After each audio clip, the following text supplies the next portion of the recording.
Tout a commencé avec un type malchanceux qui se réveille dans une boîte en bois. Là, il a commencé à cogner sur les murs sans arrêt pendant une année entière, mais rien ne s'est passé jusqu'à ce qu'il découvre qu'il était en fait à l'intérieur d'un donjon. À l'intérieur, il doit explorer plusieurs étages et vaincre de puissants monstres. Tout cela en direct pour les dieux du monde antique. Le protagoniste se demande où il est et s'il a perdu la vie. Ce qu'il touche semble être du bois. Il se demande si c'est un cercueil, si quelqu'un l'Y a placé en le pensant sans vie. Mais s'il est dans un cercueil, il devrait être allongé, mais il est debout, et il ne sait pas ce qui se passe ni s'il se souvient de quoi que ce soit. Premièrement, il doit sortir de là, et puisque c'est du bois, il devrait pouvoir le casser. Il frappe le bois et quelque chose commence à s'enrouler autour de son poing. Le bois se fragmente en morceaux alors qu'il continue de le frapper. Le protagoniste se demande pourquoi de l'eau continue de s'échapper à travers les fissures, mais remarque ensuite que ce n'est pas de l'eau. Un écran système apparaît indiquant que c'est du miel mystérieux qui fournit force vitale et guérison. Le jeune homme est surpris par la notification. Il réalise que sa blessure est en train de guérir. Peu importe à quel point il est blessé, il sera guéri s'il applique le miel sur ses blessures. Même la faim peut être résolue avec ça. Il se demande combien de temps s'est écoulé pendant qu'il continuait de se frayer un chemin. Il a complètement perdu la notion du temps et de combien de temps il a frappé contre le mur. Après un dernier coup, le mur s'effondre et le protagoniste dit que c'est enfin arrivé. Mais il veut savoir où il est sur Terre. Il semble que ce soit un tube de miel qui coule à travers, bloqué par un rocher à une extrémité. Les murs sont en métal, et il se demande combien de temps il a été à l'intérieur du cercueil. Le système félicite l'utilisateur 5248 pour s'être échappé du donjon tutoriel. Il est entré au premier étage, et un total de nombreuses personnes peuvent passer au deuxième étage. Le protagoniste se demande ce que cela signifie et s'il y a plus à cela. La fenêtre de l'assistant lui demande de choisir un surnom à utiliser lors des émissions en direct. Go In-sung se demande s'il a été piégé dans une sorte de jeu étrange. Il s'agenouille en suppliant d'être sauvé. Le système l'informe que son surnom est s'il vous plaît sauvez-moi et qu'il pourrait consulter sa chaîne, mais il ne peut pas le changer avant d'avoir terminé la zone 1. Un spectateur nommé Réflexion le traite d'idiot et dit que ce surnom est terrible.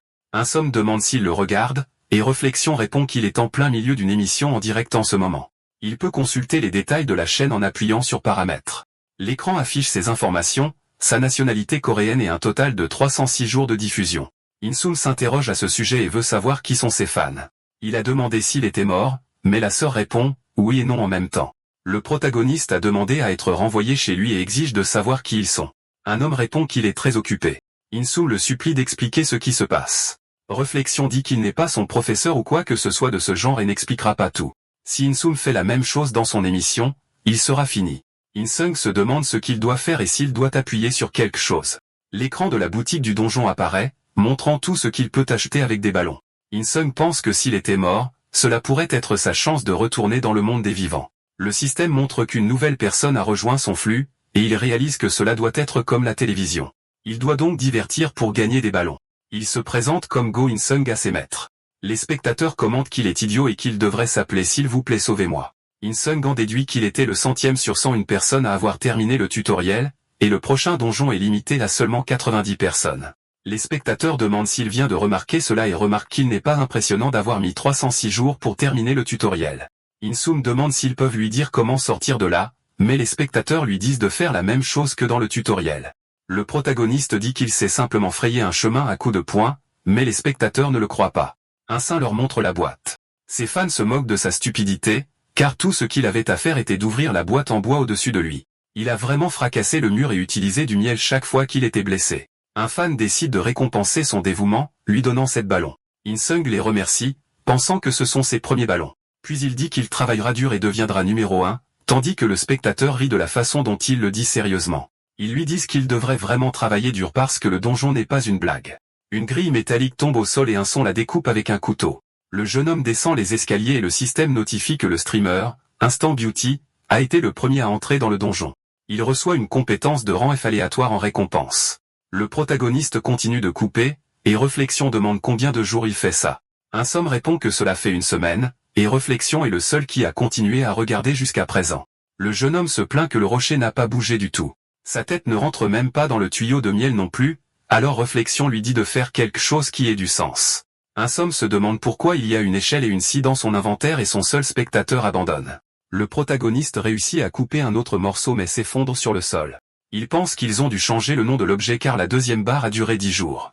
Il est épuisé et ne peut pas en couper 2 autres quand le système déplore qu'une autre personne soit entrée dans le donjon et qu'il ne reste que 15 places.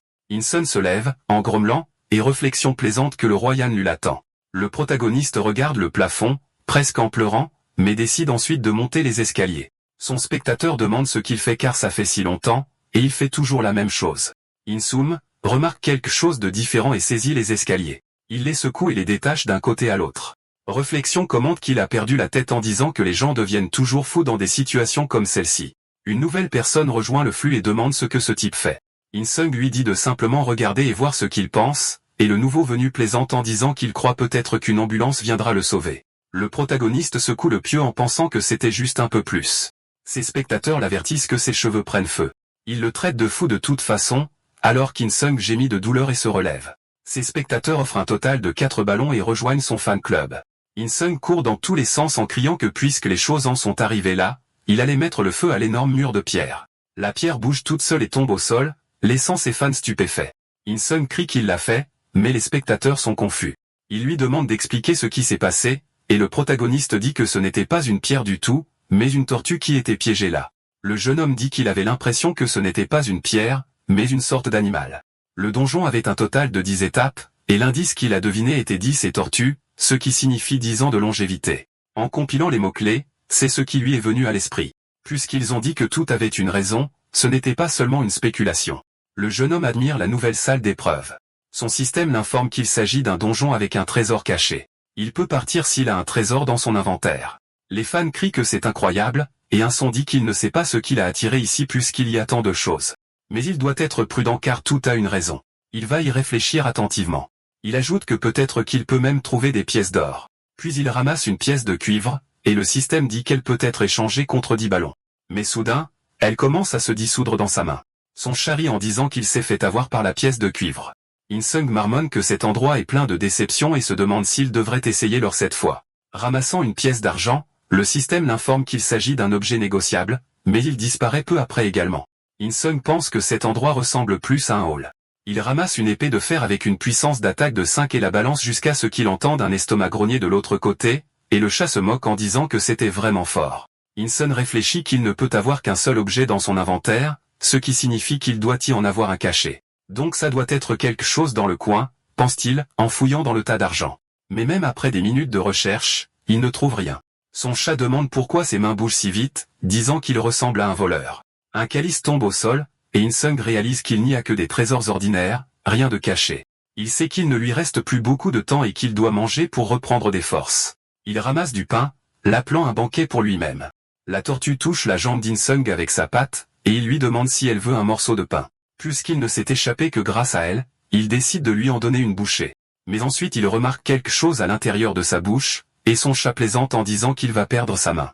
Insung réagit assez rapidement pour l'attraper sans même se blesser. Le système annonce que c'est un orbe de capture qui lui permet d'apprivoiser un animal avec un taux de réussite de 100% s'il le nourrit d'abord. Tout le monde est choqué, et le chat supplie que ce ne soit pas réel. Il peut maintenant utiliser la fenêtre de chat en dépensant 10 ballons, et réflexion en donne 20. Le chat se demande s'il ne serait pas un revenant. Insung s'interroge sur la chance garantie d'apprivoiser un monstre et si cela signifie que des monstres apparaîtront à l'avenir. La tortue émet son son et Insung lui crie dessus pour avoir mangé tout son pain. Mais ensuite il pense que s'il a raison sur le thème, c'est vraiment une tortue. Il se lève et célèbre tandis que le chat demande ce qu'il essaie de faire. Il répète sa théorie sur la longévité et dit que le vrai protagoniste de la première salle est cette tortue. Puis il utilise l'orbe de capture sur elle. Une énergie massive remplit toute la pièce, et le chat plaisante en disant qu'ils vont appeler les services de protection des animaux. La véritable forme du monstre émerge. Le système annonce que le protagoniste a capturé un esprit de tortue géante, laissant son chat incrédule. Insung recule en pensant que c'est faux alors qu'il fait face à la créature. Le système déplore que l'esprit revienne à sa forme infantile et que l'énergie se retire rapidement. Il révèle une petite tortue, et le chat dit que c'est probablement légendaire. L'esprit de bébé tortue donne au protagoniste un liquide qui guérit. Un son dit qu'il sait que c'est bon, mais c'est vraiment un objet de haut rang.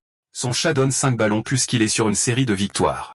Il continue de le recommander, et le protagoniste parvient à monter de niveau dans le système. Il s'incline en signe de gratitude. Mais ensuite ses yeux fatigués s'ouvrent légèrement, et il se demande s'il souffre de fatigue.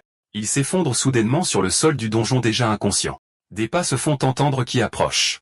Un bruit de minuscules poussins dérange le protagoniste. Il se demande quelle heure il était se lève avec colère. Puis il réalise qu'il s'était endormi en travaillant. Son travail consistait à vérifier si ces animaux étaient des femelles, ce qu'une personne non formée ne pourrait jamais faire. Les poules seraient envoyées pour grandir, tandis que les mâles étaient considérés comme inutiles et jetés. In-sung bâille et se demande pourquoi il se sent si somnole aujourd'hui. Soudain, une énergie violette prend le contrôle de sa chaise et s'approche. Le protagoniste dit que les mâles sont aussi des êtres vivants alors qu'il tremble de peur, seulement pour se réveiller de son cauchemar à l'intérieur du donjon. Dans la salle 2 du donjon se trouvait une chambre de stockage de nourriture où il faut s'échapper avec sagesse. In-sung dit qu'il a été automatiquement amené à la salle 2. Puis il remarque les poussins et dit qu'il a rêvé d'eux à cause de ça, mais il se demande s'il ne pourrait pas être de la nourriture. L'eau de miel était la même, mais les environs étaient scellés à l'exception d'un évent très haut. Il remarque un espace dans un mur qui pourrait être un chemin, mais il est aussi trop haut. In-sung s'assoit en pensant que le thème est dit symbole de longévité, mais les poussins ne correspondent pas. Il se lève soudain avec l'idée de frapper le mur, et son chat plaisante en disant que rien n'est plus amusant et simple que ça. In-sung s'arrête après un seul coup de poing qui détache un morceau.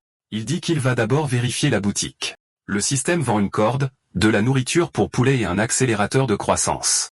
In-sung réfléchit qu'il doit élever ses poulets, mais d'abord, il va augmenter son nombre de spectateurs. Achetant pour 50 ballons, le système permet à 15 personnes de plus de se joindre. In-sung réfléchit que maintenant 20 personnes peuvent regarder. Sophie crie que cette fois sera différente et que tout le monde devrait croire en lui. Les poulets grandissent et, après quelques heures, il s'endort sur le sol. Son chat commence à se rebeller, disant que c'est ennuyeux. In-sung pense que ces quelques fans ne sont qu'une bande de délinquants. Il nourrit toujours ses poulets, et son chat lui demande pourquoi il fait ça tous les jours. Le protagoniste dit que ces oiseaux pondront des œufs car ce sont toutes des femelles. Le système notifie que les petites satisfactions du streamer s'échappent du donjon en premier et reçoivent un coffre de compétences de rang. Un sang perd la tête à cause de la rapidité avec laquelle c'est arrivé, et son chat se moque de lui en disant qu'il redevient fou.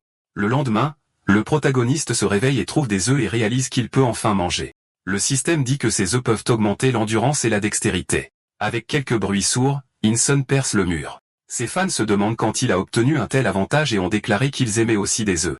In-sung pense qu'il ne peut pas rester à la dernière place et qu'il n'a pas le temps. Il continue de frapper de toutes ses forces pour essayer de s'échapper. Ses coups brisent des parties du mur, et son chat plaisante en disant qu'ils peuvent voir une lueur d'espoir. In-sung s'arrête, sa main blessée. Il se demande pourquoi il n'y avait pas pensé plus tôt alors que la tortue le soigne. Le jeune homme la remercie, et son chat plaisante en disant qu'il est temps que son petit jeune homme grandisse. In-sung annonce qu'il est sur le point de percer, et sa blessure est complètement guérie. Mais le système lui rappelle que l'épéiste Moon du streamer est entré dans la pièce suivante, ne laissant que 66 places restantes. In-sung s'agenouille sur le sol, se demandant pourquoi il est même ici. Nous nous sentons tellement épuisés. S'il pouvait voler pendant quelques secondes comme les poulets, les choses seraient plus faciles. Mais après avoir dit cela, il a une idée. Le protagoniste commence à frapper les poulets et son chat plaisante en disant que c'est de la maltraitance animale. In-sung place les œufs autour de ses bras, puis son corps commence à rouler d'avant en arrière sur le sol. Soudain, des ailes se forment sur son dos à cause de cela et le chat dit que cela n'a aucun sens. In sourit en déclarant que tout le monde verra si cela fonctionne ou non, et bondit en avant de toutes ses forces. Dans la vraie vie, tout le monde se moquait toujours de lui. Mais maintenant, grâce aux œufs, sa force et sa dextérité étaient surhumaines. Il serait certainement capable de voler. In-sung utilise toutes ses forces, et le chat plaisante en disant qu'il l'a fait. Le protagoniste essaie d'atteindre les vents, mais s'écrase immédiatement au sol. Il lève les yeux en pensant qu'il ne peut pas seulement compter sur la force seule, et qu'il a dû marcher au mauvais endroit. Ou peut-être était-ce parce que ses plumes étaient les siennes. Ces créatures ont gagné des plumes grâce à leur propre force vitale. In-sung répète ce dernier mot, puis se lève et dit que c'est ça. Il s'approche du miel, et son chat demande ce qui ne va pas avec lui cette fois. In-sung applique le miel sur ses ailes, gagnant ainsi de la force vitale. Il crie que les plumes s'enfoncent dans sa chair, mais dit à tout le monde de regarder, car maintenant, elles sont vraiment comme ses propres ailes. Finalement, il achète une corde au système. Il dit que maintenant il peut stabiliser ses ailes et que son chat n'a pas besoin de s'inquiéter pour lui. Puisque le thème de la longévité dans cette pièce était l'ascension, In-sung sourit et presse fermement ses pieds contre le sol. Il saute en criant qu'il deviendra l'ascension très active avec tous ses poulets. Il parvient à s'approcher de l'évent, et son chat refuse de croire ce qui se passe. Une étrange énergie entoure son corps, et il se tord en plein air pendant que le chat commente que cela fait longtemps que personne n'a utilisé de miel. Le protagoniste s'échappe de la pièce, et le système offre un chat spécial pour 10 ballons. Réflexion fait don de 50 ballons, disant qu'il ne doutera plus jamais de lui, et les autres dans le chat disent que c'est la première fois qu'ils sont témoins d'un tel idiot. Le système annonce qu'il y a un chemin menant à la salle 4 du donjon. In-sung le questionne, et le chat explique que c'est une récompense pour s'être échappé de la manière difficile. Réflexion fait don de 50 autres ballons, disant que ses yeux ne sont que pour lui, et le chat plaisante en disant que même Yama regarde. Le protagoniste a posé des questions à ce sujet, mais ce n'est qu'une des blagues de son fan. Un château apparaît devant lui, enveloppé de fumée. Dans un étrange couloir, quelqu'un dit qu'il a juste regardé tout le long sans que personne ne le sache. Ils avouent qu'ils n'ont pas vu quelqu'un d'aussi bizarre que ce type depuis un certain temps. In-sung est assis au bord de l'évent d'aération, regardant vers le bas. Son chat demande pourquoi il perd du temps à penser et insiste pour qu'il avance. Le protagoniste décide de descendre de l'évent. Son chat se demande pourquoi il retourne à l'étage précédent. In-sung explique qu'il va acheter plus de nourriture pour poulet. Il dit qu'ils méritent tous de manger aussi. Les restes retourneraient dans son inventaire. Il ramasse un poulet, disant qu'il les emmènera aussi. Son chat plaisante en disant qu'il ne peut pas sortir de nourriture de la salle 2, et le protagoniste s'en souvient soudainement. Il saute vers le haut avec un sac serré dans sa bouche, retournant à l'évent dans le ciel. In-sung dit que cette règle existait, mais il est déjà dans la salle 4. Le système annonce qu'il a été le premier à entrer et qu'il reste 69 places. Il reçoit une compétence de rang F de ramen en récompense. Un son dit qu'il s'occupera de la compétence plus tard. Tout d'abord, il doit plumer toutes ses plumes. Gémissant de douleur, son chat demande pourquoi ça fait si mal. La boîte de compétences de rang F apparaît, et In-sung dit qu'il l'ouvrira correctement. Son chat crie pour qu'il obtienne une compétence d'évasion avancée. Mais au lieu de cela, la boîte lui donne une compétence de concentration améliorée, et In-sung dit qu'il la prendra quand même. L'énergie inonde son corps, faisant briller ses yeux. In-sung apprend la concentration de force de compétence, qui augmente l'endurance plus elle est utilisée. L'esprit du protagoniste s'éclaircit, plus vif que d'habitude. Il commence à marcher alors que de faibles lumières ne parviennent pas à éclairer complètement le couloir. In-sung continue de marcher et le système explique que Rune avance un passage où des prisonniers se sont autrefois échappés. Il répète des mots sur la détermination et la sagesse tout en ouvrant la boutique, qui vend de la nourriture, de l'eau et des armures. Le protagoniste se demande si c'est un endroit dangereux, et le simple fait qu'on y vende des armures le confirme. Il décide d'acheter une armure de cuir et de continuer. Une hache massive s'abat, manquant de peu la tête d'In-sung. Le protagoniste active la compétence d'amélioration de la concentration. Il parvient à esquiver le coup de la hache.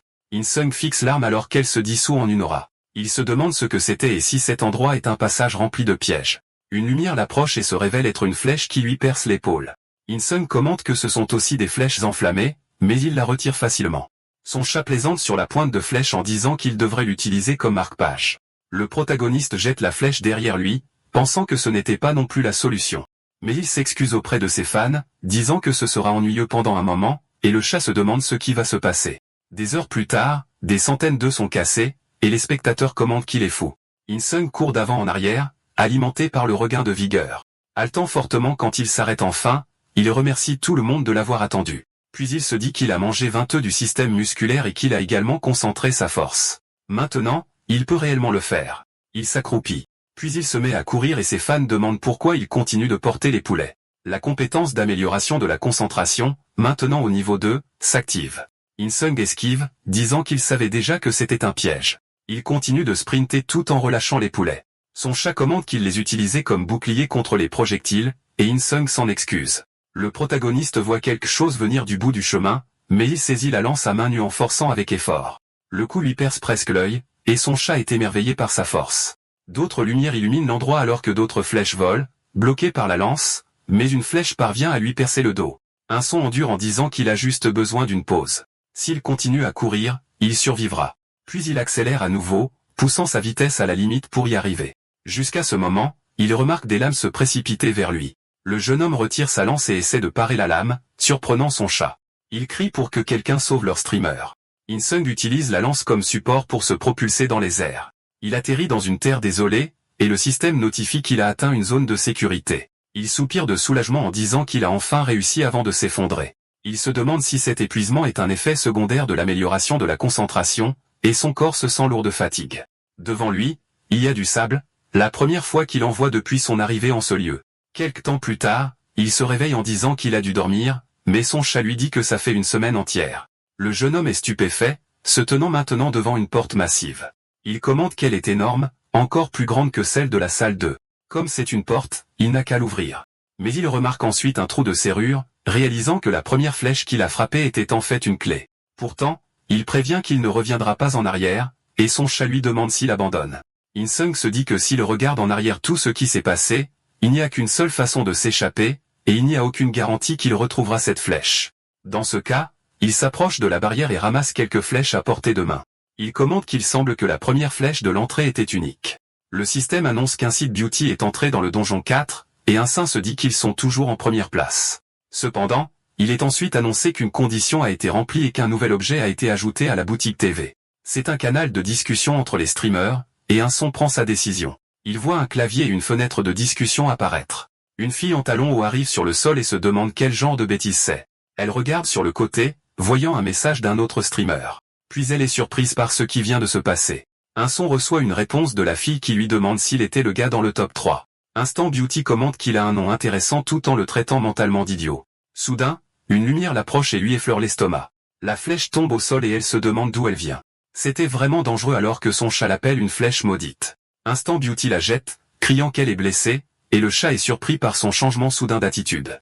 La fille se demande ce qui n'allait pas, insistant sur le fait qu'elle n'avait rien fait de mal tout en pensant que sa véritable personnalité avait failli être révélée. Un message d'un sang arrive disant qu'elle doit être occupée. Instant Beauty répond qu'elle a été touchée par une flèche. Le protagoniste commente qu'elle a dû entrer dans le passage, et la fille se plaint qu'il aurait dû le lui dire. Il lui demande à quoi ressemblait la pointe de flèche, et Instant Beauty dit qu'elle lui dira la sienne s'il lui dit la sienne. Un saint est surpris en pensant qu'il s'en fiche. Elle ne dit rien, et la fille répond qu'elle l'a déjà jeté. Il éclate de rire et son chat commente que son nom est Goinson parce qu'il a failli perdre la vie. Un son propose un échange, et la fille pense qu'elle a le plus de ballons, mais il n'était là que pour un échange. Demandant de quel genre, tandis que le protagoniste dit que ce sera un échange d'informations. Elle sourit et lui demande s'il se sentait insécure. Il maudit cette maudite femme et son chat plaisante en disant qu'il est jugé par une femme. Le protagoniste lui dit qu'elle ne s'échappera pas sans la flèche qu'elle a jetée. Instant Beauty demande ce qu'il veut dire et où elle est utilisée, tandis qu'Insung dit qu'il ne sait pas. Elle décide de chercher partout puisque c'est quelque chose de nécessaire pour sortir de là.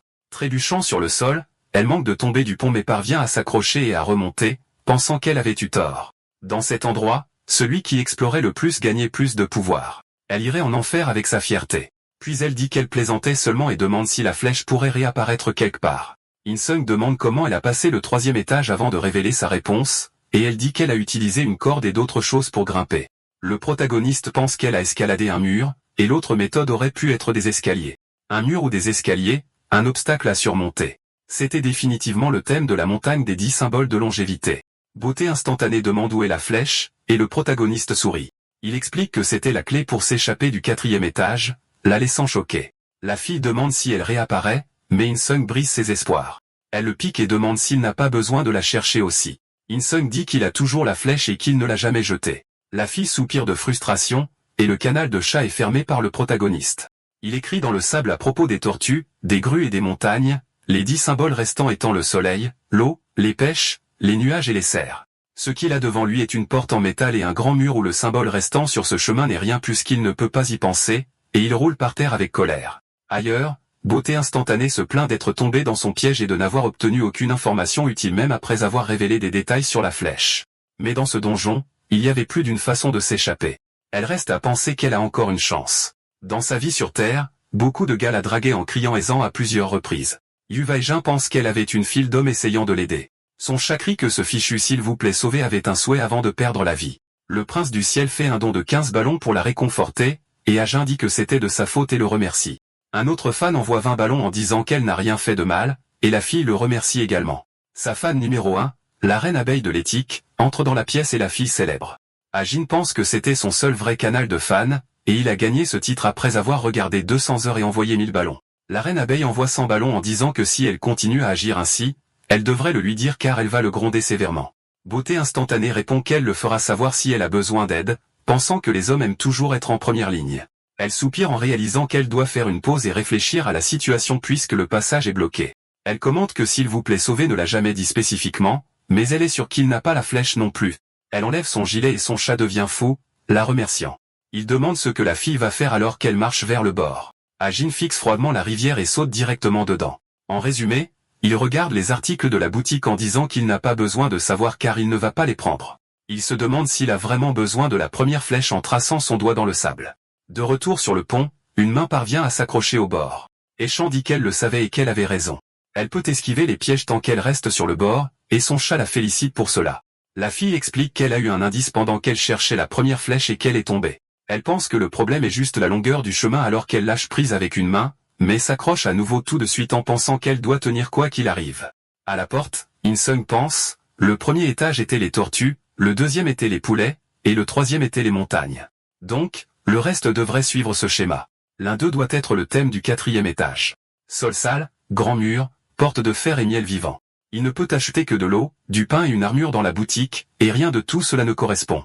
Mais ensuite, il casse la flèche, remarque quelque chose de différent et crie que c'est du bambou. Pendant ce temps, ailleurs, Ajin est toujours suspendue. Elle dit qu'elle a atteint sa limite et pense qu'elle est sur le point de tomber, mais elle doit endurer un peu plus longtemps. Elle est presque là. Elle essaie de grimper et pense qu'elle ne peut pas. Elle s'assoit au bord pour se reposer quand quelque chose approche rapidement. Une autre flèche frappe son bras. La fille gémit de douleur alors qu'elle tombe pour le miel. Un son trempe les bâtons de bambou dans du miel, et son chat dit que cela devrait lui suffire. Il dit que le miel fournit une force vitale et enfonce le bambou dans le sol. La raison pour laquelle le sol était sale était exactement pour cela, et le chat commente qu'il est un génie demandant quand il va pousser. Parce que le bambou prend beaucoup de temps à grandir, et c'était le summum de la créativité. Asu tombe dans le miel inconscient. Dans une salle nationale d'aïkido, un professeur guide ses élèves. Il leur crie de répéter 2 fois et demande comment ils survivraient dans une tanière de tigre. Asu répond qu'il devrait devenir un tigre. Son professeur confirme qu'ils ne doivent jamais abandonner quelle que soit la situation car il y a toujours un moyen de surmonter un problème. La fille demande à son père comment devenir un tigre, puis se réveille à l'intérieur du miel de la vie.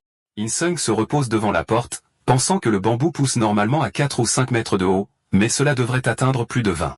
Il a faim et devrait probablement acheter du pain, puis se souvient soudainement de l'accélérateur de croissance. C'était 100 fois mieux. La publicité a fait grandir les poulets en seulement 3 jours. Il se demande s'il n'a pas de limite lorsqu'il est utilisé sur les plantes. Un autre streamer entre 4, ne laissant que 48 emplacements. Il décide d'ouvrir son inventaire et de sortir le flacon d'accélérateur de croissance. Un son le verse sur le bambou, disant qu'il doit au moins essayer. Après quelques secondes, la croissance commence de façon exponentielle. Asu parvient à sortir du miel de la vie, chancelant vers l'avant. Elle retire la flèche de son bras et dit qu'elle doit absolument sortir d'ici. En elle, elle doit devenir un tigre, alors elle s'éloigne à la nage. In-sung se cale entre 2 tiges de bambou et les utilise comme support pour grimper vers le haut. Ses fans commentent qu'il sera à nouveau le premier, mais ils voulaient le voir souffrir.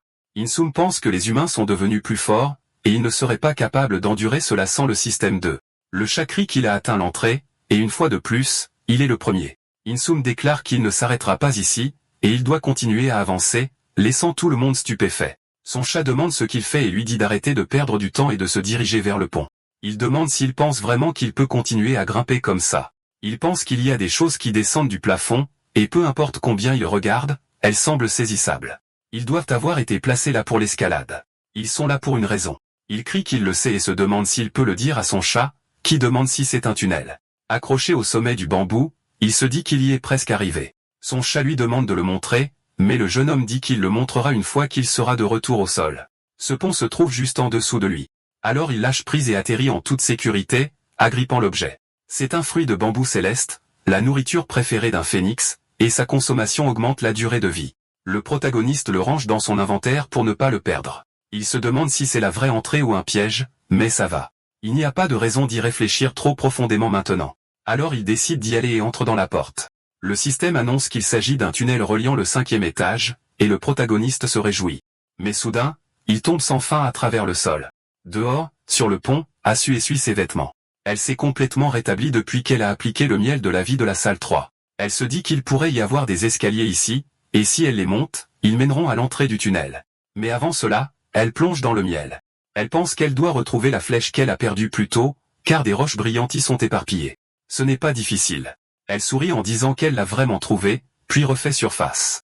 En montant les escaliers, elle commente que maintenant tout ce qu'elle a à faire est de retourner à l'entrée et de traverser le tunnel pour atteindre la salle 5. Ailleurs, In-sung crie à l'aide alors qu'il tombe.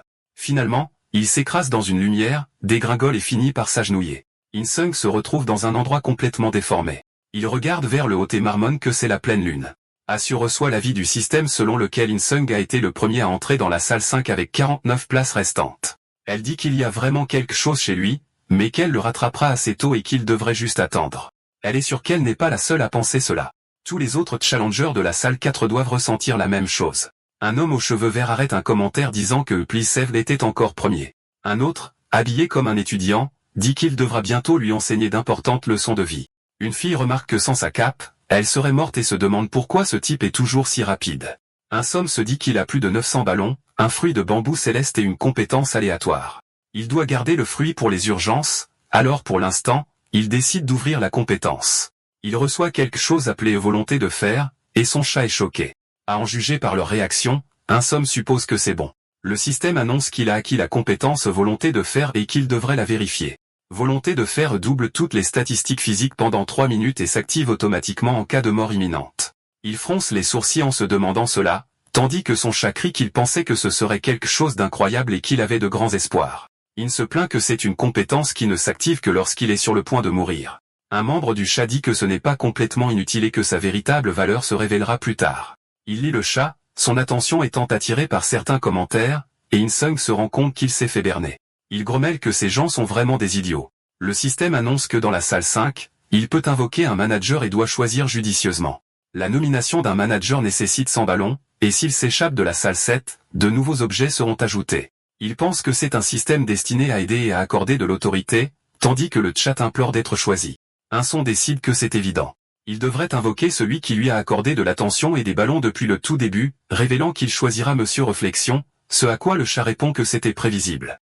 Le système ajoute que s'il veut des managers supplémentaires, il devra atteindre un rang supérieur. Une lumière massive rayonne soudainement à travers la zone. Insung se protège le visage alors qu'une silhouette apparaît. Un vieil homme demande combien de temps cela fait. Insung se dit que c'est juste un étranger, tandis que le chat se demande pourquoi quelqu'un comme ça regarde la télévision. Insung remarque son apparence et se demande s'il pourra communiquer avec lui. L'homme lui demande s'il est déçu qu'il ne soit qu'un vieil étranger, mais le garçon secoue la tête. Puis il se présente comme Réflexion 469. Dans le monde extérieur, il est connu sous un autre nom. Son vrai nom est Socrate. Insung répète le nom et demande s'il est le philosophe, et le vieil homme le confirme. Il lui demande si le garçon n'a jamais vu quelqu'un qui a déjà perdu la vie. Insung dit non, et Socrate comprend. Le protagoniste demande pourquoi il est si bon en coréen. Socrate lui dit d'essayer de rester ici pendant 2000 ans. Insung demande comment quelqu'un peut rester au même endroit pendant 2000 ans sans se réincarner ou quelque chose comme ça, et Socrate pointe à nouveau cet endroit. Riant, il dit que l'enfer était l'endroit où il vivait. Vous payez pour être pris en charge après votre naissance, dépensant encore plus d'argent en nourriture et en articles pour bébé. Même si vous êtes diplômé, vous écrirez des rapports jusqu'à épuisement. Et si vous rejoignez une entreprise, vous ne pourrez peut-être jamais acheter de maison de votre vie. Lorsque vous mourrez, votre famille paie les funérailles et juge la façon dont vous avez vécu. Insung demande s'il ne peut pas simplement changer de corps, et Socrate note qu'il s'inquiète de vieillir. Le chat se plaint que leur streamer discrimine les personnes âgées. Le jeune homme dit qu'il pensait seulement qu'il s'agissait de l'âge et demande pourquoi Socrate continue de lui mettre des mots dans la bouche, mais Socrate trouve tout cela amusant. Puis un son se fait entendre de loin. Une silhouette commence à marcher vers lui. Elle se révèle être un monstre vivant. Ses lèvres semblent ricaner à un somme. Ce zombie charge sur lui, saisissant le bras du protagoniste pour le mordre. Socrate lui dit de s'en occuper avant qu'il ne commence à saigner. Un somme attrape sa tête et l'arrache de son bras, la claquant au sol et lui criant de se perdre. Le protagoniste demande ce que c'était, et Socrate s'approche en disant qu'il ne sait même pas ce que sont les morts vivants. Il ne mourra pas tant que vous ne vous occuperez pas de sa tête, et il est sûr qu'un sang ne l'a pas achevé. Ce monstre se relèvera et marchera à nouveau dans environ une demi-heure, et un sang murmure que c'est l'enfer. Socrate lui rappelle qu'il doit éliminer les morts en s'échappant du labyrinthe, et qu'il saigne abondamment de toute façon. Un sang baisse les yeux et son chat plaisante en disant qu'il va se vider de son sang et mourir. Le protagoniste fouille dans son inventaire et demande si la tortue a bien dormi puisqu'il la nourrit et qu'elle doit le rembourser. Il la met à lécher la blessure. Insung dit qu'il est guéri maintenant et que ses vêtements ont vraiment l'air affreux. Il se change avec ceux qu'il gardait dans son inventaire et Socrate remarque qu'il sait ce que c'est que d'être en mauvais état. Le protagoniste dit que la tortue devra venir avec lui. Il ouvre tout de suite la boutique de l'étage. Se demandant quelle arme acheter, Socrate lui demande s'il connaît des arts martiaux. Il répond non, et le philosophe dit que c'est bien. Tu devrais acheter une lance, l'outil le plus ancien de l'humanité, très économique et que tout le monde peut apprendre. Les épées sont plus pour les guerriers. Insung pèse soigneusement ses options. Il vérifie les lances les plus chères et compte 860 ballons. Il se dit que la plus chère qu'il puisse s'offrir est la lance en diamant. Socrate dit qu'il ne connaît pas encore la difficulté et qu'il devrait prendre du bambou, mais le chat n'est pas d'accord. Insung mentionne la lance rouillée. Ses fans disent qu'il pourrait avoir celle en fer pour seulement 50 ballons de plus, mais il veut toujours celle rouillée. Il se décide pour la lance en fer, mais tout le monde lui dit d'acheter la lance en fer solide, ce qui le fait hésiter. Insung dit qu'il va l'acheter, et le chat dit qu'il ajoutera 200 de plus pour qu'il puisse avoir la lance en fer 5. Une autre personne lui dit de prendre la lance en diamant car elle est meilleure, et Insung dit que c'est logique, et il va l'acheter. Cependant, son chat l'arrête, lui disant de mendier pour la première lance en diamant. Insung pense qu'il est un génie et commence à appeler Monsieur Socrate. Le philosophe est pris de court, et le protagoniste dit qu'il va prendre celle en diamant. Il reçoit l'objet et pense que 12 dégâts, c'est beaucoup comparé à ce que le donjon offrait auparavant. Le protagoniste balance sa lance, et son chat commence à s'extasier sur lui. Socrate dit que le soleil se couche et qu'ils devraient se mettre en route. Le système leur dit à tous les deux d'entrer au bon endroit et de se tenir sur l'hexagone. Ils marchent dessus, et le système lui demande de choisir une difficulté, avancée, intermédiaire ou débutant, avec de meilleures récompenses pour une difficulté plus élevée. Un saint pense qu'il peut choisir et va définitivement prendre débutant. Socrate lui dit de choisir avancé, le répétant plusieurs fois. Un saint pense que la vie du vieil homme n'a pas d'importance et essaie de choisir débutant, mais Socrate insiste sur avancé. Le système déclare la difficulté réglée sur avancé, demandant comment il a pu choisir la voie facile alors que les récompenses sont si bonnes. Ils sont transportés directement dans la salle 5 du donjon, dans une terre désolée, un labyrinthe dont on peut s'échapper avec détermination et sagesse. Insum note que jusqu'à 4 personnes peuvent y aller, et Socrate dit que dans ce cas, il peut y aller avec un seul compagnon. Puis il lui dit de faire attention. Une armée de morts-vivants sprint vers eux. Un son esquive leurs attaques avec la tortue sur son épaule. Avec sa lance, le jeune homme fend tout sur son passage. Les créatures s'effondrent au sol, leurs têtes séparées de leur corps. Socrate avertit que certains arrivent aussi d'en haut. Une des créatures tombe vers lui. Il est frappé par le pied du monstre et cloué au sol. Inson refuse de l'accepter, se demandant s'il est sur le point de mourir comme ça. Socrate libère une aura bleuâtre vers les morts-vivants restants. Le protagoniste regarde les créatures être chassées, dégageant son chemin. Des mains griffent le corps du jeune homme tandis que Socrate se tient devant lui. Les monstres reculent de la lumière puis sont soufflés dans une explosion. Socrate dit à Insome de regarder attentivement. Il est sur le point de montrer les compétences de quelqu'un de 2000 ans. Les monstres chargent vers lui et Socrate considère la situation puis dit au garçon de le regarder. Une des créatures se précipite sur lui et tente une attaque. Socrate esquive la frappe et prend une position pour manier sa lance. Il frappe vers le bas et le chat dit que c'est une contre-attaque super puissante. Une autre créature essaie de frapper par derrière, mais Socrate était déjà préparé. Il tranche sa nuque, la séparant du reste de son corps. Socrate plante sa lance dans le sol, et le chapitre commence à le vénérer. Il dit à un saint par télépathie qu'il a une forte conscience visuelle et une vitesse de réaction grâce aux œufs, et que son physique est solide également. S'il rate une frappe, ils ne pourront pas se mettre en position pour leur prochain mouvement. Il doit esquiver et contre-attaquer, et un saint dit qu'il comprend. En réfléchissant, il se rend compte que d'autres arrivent. Socrate lui ordonne de lever sa lance et de ne pas rester là à penser. Il n'expliquera pas chaque détail de ce qu'il fait et se demande combien de temps le garçon s'attend à ce qu'il garde le contrôle. Un zombie le frappe avec son long bras, mais un son se baisse, esquive et enfonce sa lance dans le ventre de la créature, suscitant les éloges du chat. La créature s'effondre au sol, et le protagoniste la poignarde sans relâche avec sa lance. Un son dit qu'il peut le sentir maintenant, et sa compétence d'amélioration de la concentration passe au niveau 3. Le chat l'avertit de ne pas trop s'exciter et lui dit de regarder derrière, mais la créature se tord au sol. Il crie qu'il revive, et le chat lui dit de détruire les têtes ou d'utiliser de l'eau bénite. Insung décide de l'acheter, et son chat lui dit que ce n'est pas quelque chose que l'on boit. Le garçon dit qu'il en utilisera un peu car c'est précieux, en versant sur la tête de la créature. Elle se débat, hurle, et il crie qu'elle est toujours éveillée. Alors il verse de l'eau bénite dans sa bouche. Le zombie explose immédiatement après. Insung admet que ça lui a fait peur et dit qu'il a dû utiliser toute la bouteille. À ce rythme, ça coûte 10 ballons pour en tuer un, et il ne lui en reste plus que 150. Les zombies se tordent au sol en essayant de se relever. Socrate dit que la connaissance est le pouvoir, mais le protagoniste ne comprend pas. Il se demande si c'est un descendant direct de la tortue noire. Alors il pose la tortue sur le sol, surprenant le zombie. La tortue rayonne d'une énergie dorée, et un saint panique, disant que la tortue mystique les draine. Socrate note que ça marche vraiment, et un saint déclare que c'est de la pure lignée de la tortue noire. C'est comme de la lumière mêlée aux ténèbres contrôlant les morts et les esprits, et le chat remarque que Socrate connaît aussi l'histoire.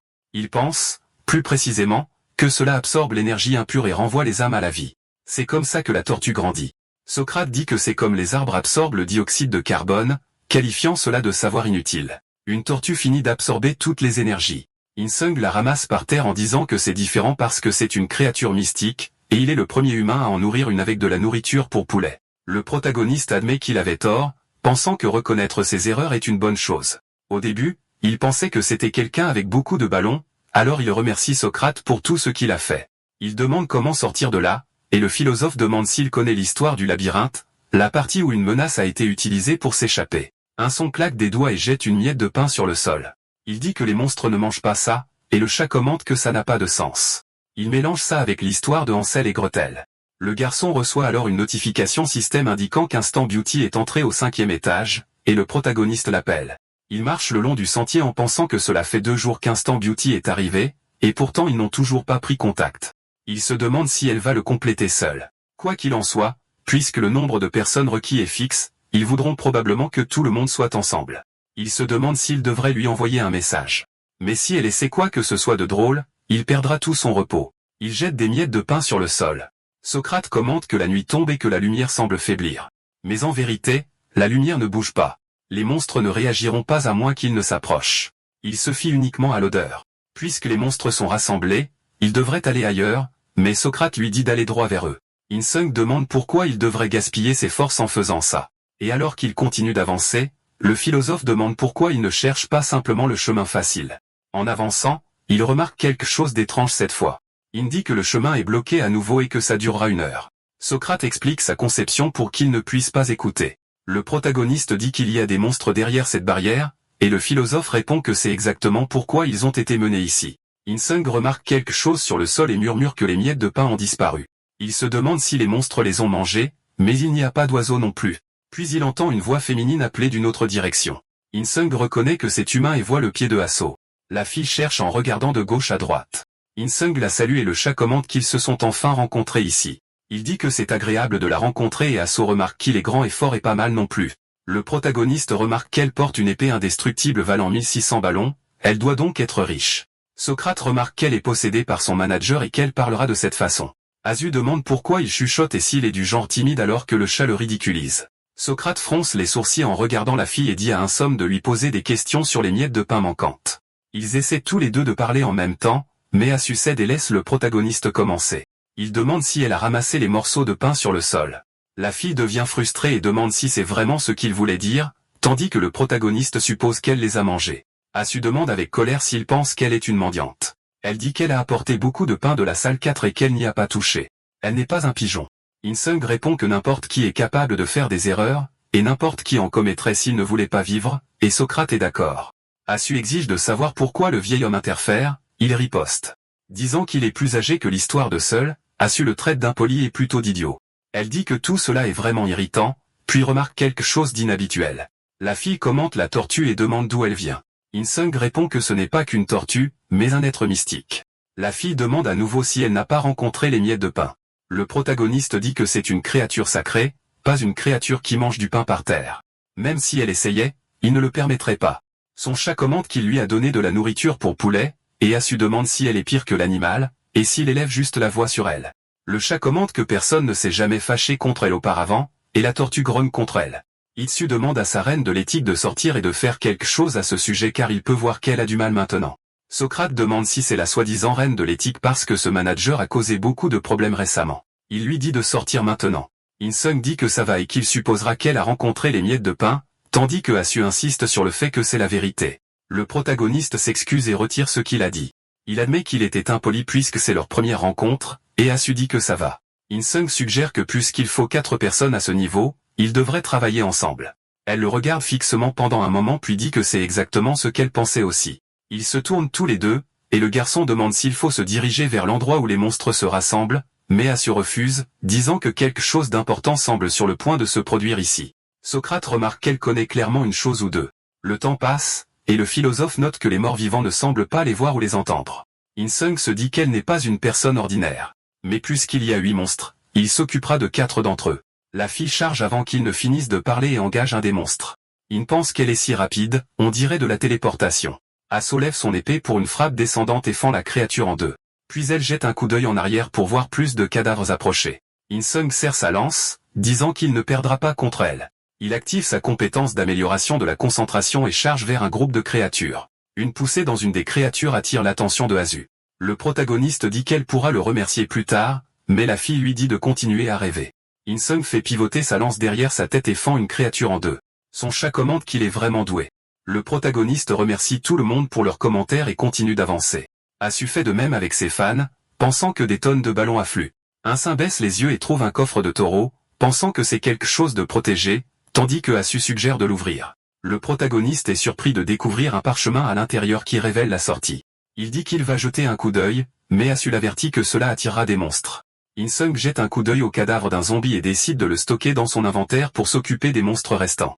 Asu dit que puisqu'ils doivent acheter de l'eau bénite, ils devraient aller par là. Le protagoniste sourit et demande combien de flacons elle a, 5 au total.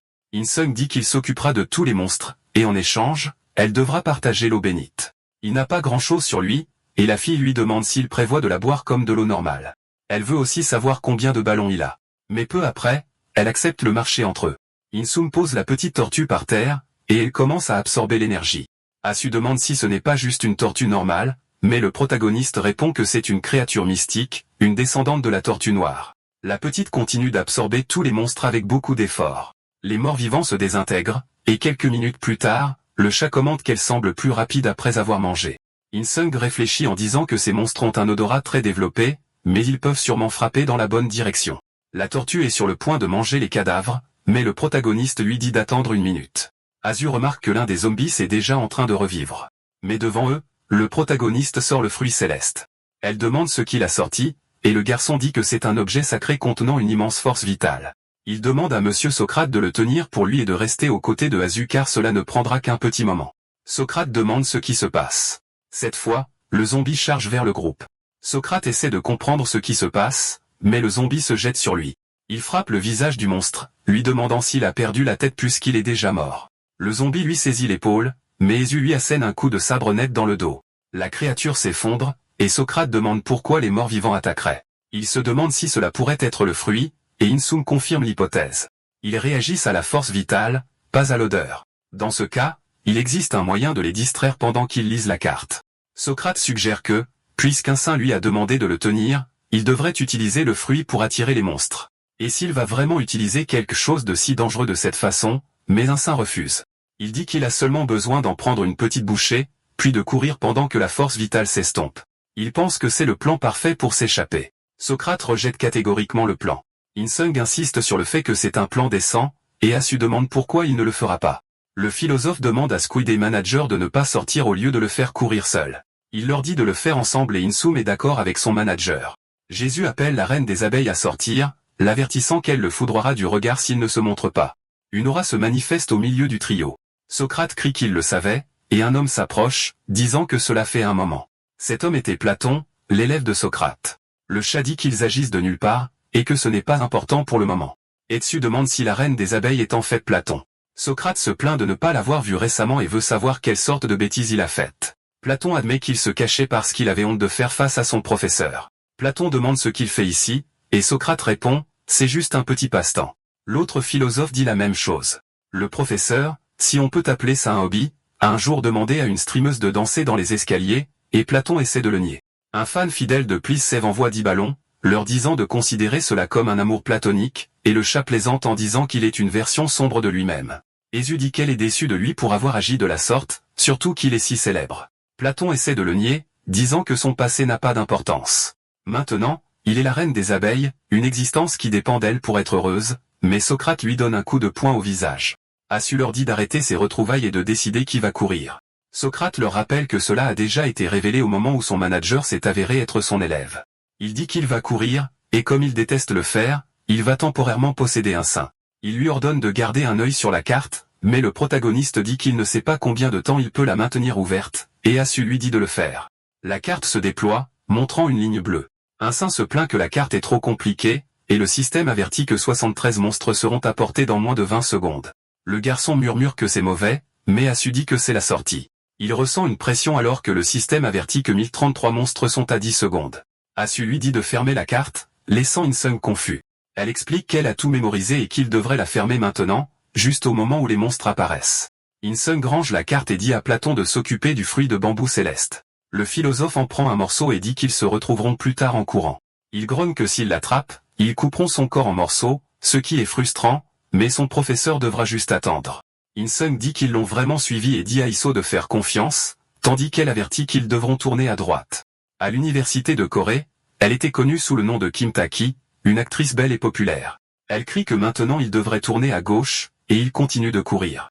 La fille les guide à travers le labyrinthe, alternant entre gauche et droite. Elle dit qu'ils ont enfin atteint le point d'exclamation marqué sur la carte et qu'ils devraient tourner à droite là encore. Après cela, ils courront tout droit sans s'arrêter. Asu dit qu'ils ont atteint la plateforme, et tous les deux montent, mais le système annonce qu'ils ne peuvent pas retourner à la salle 4. Le protagoniste réalise que c'était l'entrée, pas la sortie. Il demande qu'est-ce que c'est que ça, mais Asu insiste sur le fait qu'elle n'a pas fait d'erreur. Insung dit qu'elle essaie de prendre la première place depuis qu'ils sont arrivés ici, mais la fille prétend qu'elle ne l'a pas fait intentionnellement. Il se plaint de ne pas pouvoir faire confiance aux humains, et Azu essaie de le nier à nouveau. Le protagoniste imite quelque chose de différent. Il avait semé des miettes de pain en chemin, mais elles avaient de nouveau disparu. Il essaie d'imaginer ce que cela pourrait signifier, et quand Azu le demande, il répond que c'est symétrique. La fille a l'air confuse, In-sung dessine sur le sol en montrant le labyrinthe et eux-mêmes. Parce que la carte est symétrique, l'entrée et la sortie peuvent être interverties sans que les participants ne le sachent. Azu se plaint que c'est de la triche, et In-sung dit que c'est exactement le genre d'endroit où ils sont. Socrate apparaît et dit qu'il a vraiment compris. In-sung demande pourquoi il n'a rien dit s'il savait, et le philosophe explique qu'il ne peut pas donner de spoiler. C'est un péché grave.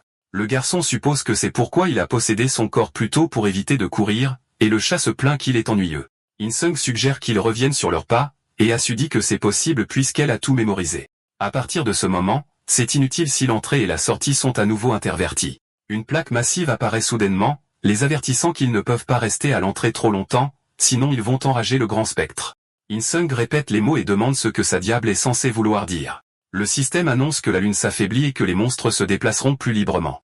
S'ils veulent survivre, ils doivent courir vers le trou au centre. Car le grand spectre a été réanimé, révélant une créature colossale au cœur d'un labyrinthe. In-sung demande s'ils s'attendent vraiment à ce qu'ils combattent cette chose. Le chat commente qu'il ne sera jamais vaincu, disant que c'est la différence entre la difficulté difficile et intermédiaire, tandis que Essu suggère qu'il court. Elle lui dit de se diriger vers le trou au centre s'ils veulent survivre, et Socrate appelle son streamer, disant que s'il court, il possédera à nouveau son corps. Des zombies se lèvent du sol, et Asu le tire pour qu'il court. En chemin, les deux s'arrêtent au centre du forêt. In-sung murmure que c'est trop épuisant de continuer comme ça, mais quelque chose semble étrange, et Asu demande quoi. Le protagoniste explique que la lune a semblé plus petite depuis qu'ils étaient à l'entrée. Asu est d'accord, et Socrate demande à être téléporté. Il se demande si In-sung n'a rien remarqué. In-sung réalise que les monstres ne peuvent pas entrer dans cette zone. Il répond qu'il comprend parce que les 10 symboles de longévité, le thème ici, doivent être la lune. Le chat le traite de fou, mais le protagoniste explique qu'ils ont commencé à se déplacer plus librement à mesure que la lumière s'affaiblissait. Ils ne peuvent pas venir ici parce que la lumière brille directement, mais ce n'est pas la vraie lune. Et comme elle est fausse, sa forme ne change pas avec le temps. Asu dit que même si la forme ne change pas, la lumière est devenue plus faible, et In-sung ajoute qu'il pense que c'est lié à la lune qui devient plus grande. Le spectre apparaît devant eux. Asu demande ce qu'il devrait faire, et In-sung dit qu'il y a un moyen. Elle le presse de répondre, et le garçon explique que la lune est plus grande, mais la lumière qui en émane s'affaiblit. C'est comme une lanterne recouverte de plusieurs couches de sac. Jésus demande ce qui se passerait s'il les enlevait. Le spectre étend sa main, qui se transforme en tentacule qui attrape la fille. Il la tire près de son corps, et Jésus lutte pour résister. Elle enfonce son épée dans le tentacule, pour être projetée au sol. La fille est projetée en l'air et In-sung demande si elle va bien. Le garçon pense qu'il n'est pas logique qu'il s'occupe de ce monstre en premier lieu. Alors il lève sa lance et déclare qu'il frappera la lune. Le garçon prend la position d'un lanceur professionnel et projette son arme vers le ciel. La pointe de la lame finit par toucher la lune, mais elle est repoussée, renvoyée au sol. Il se demande si sa lance est trop faible alors que l'obscurité s'épaissit autour d'eux. Serrant fermement sa lance, il entend le chat dire que tu devrais commencer à dire ses adieux. Socrate lui dit d'acheter la plus forte de toutes, et In-sung lui demande de la lui offrir. Le philosophe répond qu'il ne donnera des ballons que si les idées du garçon prouvent leur valeur. S'il ne peut pas terminer ce donjon, alors il le terminera lui. In-sung regarde Aso allongé sur le sol et dit qu'il ne sait plus alors qu'il reprend sa position. Cette fois, il la lance sur le monstre. Le grand spectre rugit lorsqu'il est touché, la lame se rapprochant de sa tête, tandis que le chat commande qu'il est fort. L'arme approche de l'œil de la créature, pour se briser contre son front. In-sung regarde nerveusement alors que le chat dit que c'est inutile et se moque que peut-être le grand spectre n'est qu'un grand perdant. Le spectre agite ses tentacules pour lier le protagoniste. Il esquive, jetant son corps sur le côté. Puis il se stabilise et ramasse l'épée de Essu. Il tranche le tentacule en deux tandis que le chat dit que c'est la dernière tentative. La créature rugit à nouveau, hurlant en rassemblant du sang dans sa bouche. In-sung active sa compétence d'amélioration de la concentration et avertit qu'il ne sait pas ce qui va se passer, mais quelque chose est sur le point de se produire ici. Le protagoniste charge en avant en disant que même si c'est un monstre, il doit avoir un point faible, et il le coupera avec son épée. Esquivant les coups des tentacules, il saute vers le haut. In-sung balance son épée d'un côté à l'autre, tranchant à travers les tentacules. Il se dit qu'il y est presque juste devant son point faible. Le monstre se jette sur lui avec ses tentacules, attrapant le garçon et le tirant vers l'arrière. Puis il le jette au sol tandis que In-sung pense qu'il a utilisé sa force et sa concentration mais n'a rien ressenti après. Il dégaine son épée et la tranche vers le bas, mais le sang continue de jaillir de sa bouche alors qu'il s'écrase contre le sol. La créature se lève et le jette à nouveau. Le chat commente que cela doit être la limite de jusqu'où le protagoniste peut aller alors qu'il roule sur le sol. Il s'arrête à côté de Asu, et le chat plaisante qu'elle fait juste semblant d'être morte. Les monstres les encerclent tous les deux, et ses fans se plaignent que le temps est compté. In-sung crache du sang inconscient, mais son cœur bat différemment cette fois. La volonté de faire s'active toujours, et il se relève. Le système annonce que tous les dégâts physiques seront désormais inversés. Pendant 3 minutes, toutes les statistiques physiques seront doublées. In-sung demande s'il est revenu à la vie après avoir failli tomber en enfer, tandis que le chat acclame un bon combat maintenant. Le système déplore que tous les dégâts reviendront après 3 minutes. In-sung pense que même avec ce pouvoir, il ne peut pas tuer ce bâtard de spectre. Il a besoin d'un moyen de frapper la lune. Les tentacules de la créature se dirigent vers lui, mais le protagoniste les tranche simplement avec facilité. Le monstre rugit à nouveau, se tordant de douleur. In-sung pense que l'épée a été faite pour couper, pas pour percer la lune. Il a besoin de la lance indestructible. Il supplie Socrate de lui remettre l'objet. Socrate se cache derrière les zombies, disant que le morveux essaie de le faire perdre. In-sung tombe à genoux, demandant s'il va vraiment mourir ici. Mais soudain, il reçoit un cadeau et se demande de qui il vient. Instant Beauty donne 1200 ballons au protagoniste, et il se tourne vers Essu. La fille lève le pouce malgré la douleur dans son ventre. Elle dit que même s'il meurt ici, ils doivent quand même essayer de vaincre le stupide donjon et pense que c'est à lui de le faire. Le système annonce que la volonté de faire restera active pendant encore 30 minutes, et Asu demande l'épée. Elle s'occupera des monstres pendant qu'il doit se dépêcher et lancer la lance, tranchant quelques tentacules. Le protagoniste achète l'objet répertorié dans la boutique, et le système l'en informe. Il reçoit la lance dorée avec une puissance d'attaque de 14. Il se gifle puis charge en avant alors que le chat dit qu'il se dirige au mauvais endroit. Asu l'appelle alors que le grand spectre balance sa main. In-seong esquive et saute sur le bras du monstre. Il grimpe centimètre par centimètre, escaladant son corps. Atteignant son épaule, il esquive ses attaques. Un son se stabilise, puis saute vers sa tête. Il utilise la surface comme tremplin pour son saut final. Il prépare sa lance pour le lancer, la serrant fermement avant de la lancer. Asu réalise qu'il veut se rapprocher le plus possible de la lune. La lance monte de plus en plus haut alors que le grand spectre ouvre sa bouche. L'arme frappe la lune commençant à la fracturer en d'innombrables morceaux. Le spectre fixe la lune alors qu'elle se brise, révélant la vraie derrière elle. Ses commentaires de chat indiquent que la lune brillait plus fort parce que la coquille était devenue plus mince. Tout le monde là-bas regarde avec admiration la puissance du protagoniste. Les zombies rugissent alors qu'ils chargent en avant, et In-sung atterrit sur le sol. Il réfléchit au fait que même le grand spectre avait du mal à supporter toute l'intensité du clair de lune. La tortue sur son épaule fait un petit bruit. In-sung la pose sur le sol, disant que tout cela était son repas. La créature commence alors à absorber le corps du grand spectre petit à petit. Le système les informe que le donjon 5 a été nettoyé. La tortue peut maintenant évoluer vers le niveau avancé, et le protagoniste a obtenu la grande pierre de spectre. In-sung répète cela avec surprise qui s'enveloppe d'une énergie dorée. Lui rappelle qu'il ne reste que 5 secondes avant que sa volonté de faire ne s'épuise, et le jeune homme pense qu'il perdra la vie quoi qu'il arrive. Mais c'était amusant, et son chat dit qu'il a gagné une bataille qui était déjà perdue. C'est alors qu'il se souvient de la vitalité et qu'il a encore le fruit de bambou céleste. Le jeune homme en mange un morceau, et le système notifie la fin de la capacité. In-sung tombe à genoux, ressentant de la douleur dans tous les coins de son corps. Il crache du sang, gémissant de souffrance, et s'effondre inconscient sur le sol. Asu court vers lui, inquiète. Socrate touche son cou, confirmant que le protagoniste est toujours vivant. Platon demande ce qui s'était passé là-bas. Quelques heures plus tard, In-sung se lève, criant de choc. Son chat commente qu'il a vraiment eu de la chance de survivre à ça. Le protagoniste regarde son poignet, où la tortue l'avait soigné tout le temps. Socrate lui dit qu'il était inconscient pendant toute une journée, et le chat dit qu'il est temps que la légende continue. C'était un miracle qu'il ait réussi à combattre le grand spectre, considéré comme une élite même parmi les niveaux avancés, et In-sung pense qu'il a réussi à atteindre son essence.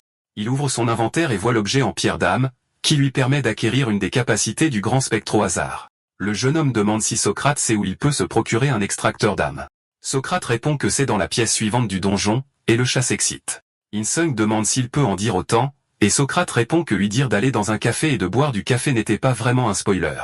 Le protagoniste commente que la pierre d'évolution était essentielle à la survie, et rien n'est venu gratuitement. Il avait également amélioré sa volonté de faire, mais pense qu'il préférerait éviter de l'utiliser à nouveau. Socrate félicite In-sung pour son travail bien fait. Il admet qu'il a été surpris par un tel niveau de difficulté, et le protagoniste répond qu'on ne vit qu'une fois. Mais il se demande où Esu pourrait être, et il était clair qu'après avoir nettoyé cette pièce, elle était allée à la suivante. Socrate explique que la fille attendait à la sortie. Il rappelle à In-sung qu'elle avait dit qu'il était mauvais de laisser quelqu'un d'inconscient seul, et comme elle a nettoyé le donjon avec son aide, elle lui donnerait la première place. Socrate dit que c'est ce qu'elle avait dit, et c'était vraiment inattendu. À la sortie, Hésiu l'appelle et lui dit qu'elle pensait qu'il perdrait la vie cette fois, mais il a réussi à endurer. Et au-delà de cela, il a pu respirer grâce à la réanimation bouche à bouche. Un somme répète cela, stupéfait, mais Hésiu précise que c'est Socrate qui le lui a donné. Et en plus de cela, il prendra la première place, il devrait donc se dépêcher d'aller dans la pièce suivante. Un saint demande si elle va vraiment lui donner la première place, et la fille lui dit d'y aller avant qu'elle ne change d'avis. Cela faisait un moment qu'elle était occupée à écouter l'aîné. Socrate gronde Platon, et le chat plaisante en disant que les vieillards ont toujours trop à dire. Un son dit qu'il serait bon de la revoir, et la fille est d'accord. Platon lui dit de survivre, et le protagoniste répond qu'il fera de son mieux. Se dirigeant vers la plateforme de sortie, l'aura bleue le transporte loin. Le système notifie qu'il est entré dans la salle 6, et un total de 40 personnes peuvent y aller. In-sung a l'air impressionné par une autre annonce du système. Il déclare que le donjon a été nettoyé à la plus haute difficulté pour la première fois en 1351 ans par Yamra dans la scène spéciale, et les fans ont reçu des rabais.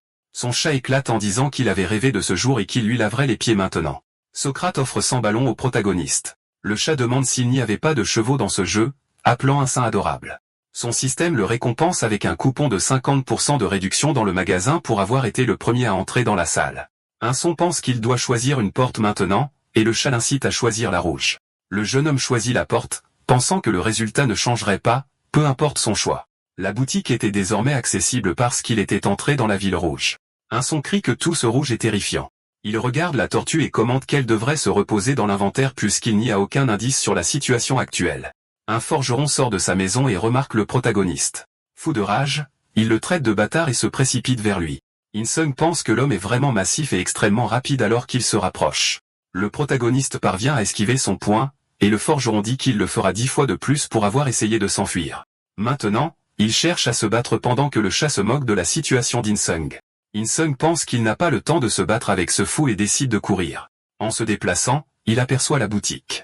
Il ne peut acheter que des toniques, des somnifères et de la psychothérapie, et le protagoniste dit qu'il ne sait pas comment gérer ça. Le forgeron attrape sa chemise et le soulève haut. Il le jette au sol, et In-sung se débat pour s'en sortir. Le forgeron lui dit de ne pas oublier la faveur qu'il a faite, et In-sung se demande quand c'était. Il explique qu'il voulait apporter un couteau, mais a apporté une bouteille à la place, puis la fracasse sur la tête du garçon. Le forgeron hurle qu'il le frappera 20 fois de plus sur sa note et frappe à nouveau avec la bouteille. In-sung peut à peine se défendre avec la lance et se demande pourquoi il ne peut pas résister. Le forgeron devient encore plus en colère, et le protagoniste essaie de dire qu'il s'est trompé de personne, qu'il n'est qu'un esprit. L'homme lève à nouveau la bouteille, et In-sung implore de la force dans ses mains. Sa lance glisse le long du dos de l'homme gros, et sa tête est frappée une fois de plus par la bouteille. In-sung perd connaissance, et l'homme gros le traîne à l'intérieur de la maison. Il commence ensuite à trancher un concombre et à le jeter dans une poêle chaude pour le faire cuire. In-sung est allongé endormi sur la table de la cuisine. Puis il se réveille soudainement avec la tête qui lui fait mal et essaie de reconnaître l'endroit. Le forgeron apparaît soudainement dans la même pièce, et le chat pense qu'il doit paniquer maintenant. L'homme gros ordonne au protagoniste de manger le riz. Il déclare qu'à partir de maintenant, il aura 3 repas par jour, tandis qu'In-sung se demande comment ils ne se connaissent même pas. Mais le riz avait l'air délicieux, et il se demande s'il pourrait guérir le cerveau de ce type avec la psychothérapie disponible à la boutique. Le forgeron lui ordonne de manger, et le protagoniste accepte, portant une cuillère de riz à sa bouche. Soudain, le forgeron réalise quelque chose et In-sung lui sourit. Puis il s'effondre vers l'avant, sa tête heurtant la table inconsciente. In-sung pense que des somnifères ont été mis dans sa nourriture pendant qu'il était distrait, mais il se demande comment il ne peut pas gérer ce vieil homme alors qu'il a réussi à vaincre le grand spectre. Il semblait que cela avait été intentionnellement conçu de cette façon, et d'ailleurs, il devait d'abord sortir de là. Un saint remarque que la porte ne s'ouvre pas, ni les fenêtres. Il essaie d'utiliser une chaise de la table pour les frapper, mais cela ne produit que de la poussière et la chaise rebondit, le frappant à la tête. Il tombe au sol, gémissant de douleur, et le protagoniste marmonne qu'il lui reste probablement environ 2 mois à vivre. Le protagoniste décide d'abord de contacter Instant Beauty, mais le système l'informe que Asu ne peut pas recevoir de message pour le moment. In-sung commente qu'elle a dû entrer dans la porte bleue et saisit une bouteille, disant qu'avant de quitter cet endroit, il devrait faire souffrir ce forgeron maudit, levant son bras pour frapper sa tête. Mais une barrière le bloque et le système alerte que la protection du clan a été activée. In-sung se demande ce que cela pourrait être et essaie de frapper plusieurs fois, mais il semble qu'un sort ait été jeté sur cet étal. In-sung renverse le riz sur la table et ramasse l'assiette jusqu'à ce qu'il remarque une notification du système. Il l'informe que l'assiette est en fait un extracteur d'âme capable d'extraire des capacités. Le jeune homme se souvient de la pierre d'âme dans le grand spectre. Il place la pierre sur l'assiette, et l'âme commence à être extraite. Le système annonce que la capacité d'instinct de chasse a été acquise et lui dit de vérifier la fenêtre d'état. Cette capacité lui permettait de détecter la force vitale dans un rayon de 5 mètres. Un son réfléchit que ce n'est rien de spécial et se demande pourquoi il se sent si partial à ce sujet. Il n'y a rien de remarquable là-bas, juste la cuisine, et il se demande quel genre de pièce c'était. Ouvrant la porte, il remarque qu'il n'y avait pas de serrure. Le jeune homme est stupéfait lorsqu'il se retrouve face à face avec toutes sortes d'équipements. Le système notifie que le donjon 6 est un village qui fournit des provisions aux membres du clan. Un son pense que ces objets sont très utiles. Il remarque que la lance renforcée et endommagée coûte 3000 ballons. Se plaignant que le verre le bloque, il commente que cela ressemblait à un marché noir paisible. In-sung dit qu'il y avait une égratignure et que l'arme était définitivement la sienne, mais cela ne voulait pas dire qu'il les avait toutes volées. Il regarde en arrière, saisit la bouteille et dit que cela ne compte pas comme du vol s'il prend ce qui lui appartient. Il frappe le verre, criant que tout est à cause de sa lance renforcée et endommagée. Se balançant de toutes ses forces, la bouteille rebondit sur son propre visage. In-sung s'effondre au sol de douleur, et le système lui demande s'il veut acheter la lance. La réduction de 50% de la boutique du village est alors appliquée, et la lance est achetée pour seulement 1500 ballons. Il se relève, disant que c'était trop irritant et qu'il valait mieux en finir rapidement. Il pourrait explorer cet endroit après. Le jeune homme remarque quelque chose de différent et dit que ce cristal était cher sans raison, se demandant comment il pouvait coûter plus cher que sa lance. Mais il n'y avait personne qui achèterait quelque chose d'aussi inutile. C'était juste un mauvais objet. Il aperçoit la pierre d'évolution avancée au prix de 500 ballons et admet qu'il y avait de bonnes choses là-bas. La petite tortue devra juste attendre un peu plus longtemps. Le système annonce que l'instinct de chasse du grand spectre s'est activé et qu'une force vitale a été détectée à portée. In-sung se retourne soudainement alors que la bouteille frappe sa tête. Le forgeron l'assomme froidement sur place. Le lendemain, il ajoute plus de nourriture, disant qu'il lui donnera un autre plat s'il ne finit pas celui-là. In-sung se plaint que ce soit encore du riz frit aujourd'hui, et le forgeron répond que ce sera la même chose demain. Et vous devriez déjà le savoir puisqu'il passera le reste de sa vie ici. In-sung demande s'ils ne peuvent pas cuisiner différents types de riz, et le forgeron lui dit d'être reconnaissant pour ce qu'il reçoit. Il lui tend la cuillère en disant que s'il ne veut pas le manger, alors assurez-vous simplement de remplir son estomac. Le protagoniste réfléchit que cela marque son 14e jour ici. In-sung demande s'ils peuvent au moins manger dans des assiettes séparées comme avant, mais le forgeron l'avertit qu'il essaiera à nouveau d'utiliser des somnifères. La nuit passe et In-sung demande s'il peut faire la vaisselle, mais le forgeron dit qu'il est responsable de la cuisine. Puis il jette un chiffon au visage du protagoniste, lui disant de laver le sol. In-sung se déplace en nettoyant tout. Le système notifie qu'une autre personne est entrée dans le donjon, et jusqu'à 55 personnes peuvent maintenant se joindre. In-sung pense que ça fait 5 maintenant, et ce n'est pas encore son tour d'agir. Il demande ensuite ce qu'il y a pour le dîner, et le forgeron grommelle qu'il n'est pas son serviteur. C'est lui qui s'occupe de la cuisine, et le protagoniste ne peut rien y faire. Il devrait savoir qu'il y aura du riz au piment rouge pour le dîner, et In-sung est simplement d'accord. Il s'assoit ensuite pour réfléchir sur le canapé. Il pense qu'il a appris à ouvrir la porte d'entrée en regardant le vieil homme pendant qu'il y restait. Le village rouge a dû être créé avec l'un des symboles de la longévité. Mais comme c'était le village rouge, il était impossible pour le donjon d'avoir de thème. Son indice était que les villages bleus et rouges existaient. Il arrive donc à la conclusion qu'ensemble, ils forment du violet. En résumé, il réalise ce que ça doit être et pense que c'est de l'améthyste puisque sa couleur est violette. Il devrait se calmer car il pourrait trouver une utilité à cet améthyste après l'avoir acheté, mais il devait d'abord confirmer quelque chose. Le lendemain dans la maison, le forgeron fait plus de riz. In-sung appelle le chef, mais le forgeron s'énerve. Le protagoniste demande s'il connaît la protection du clan. Le vieil homme se tourne en exigeant qu'il explique comment il connaissait ces mots.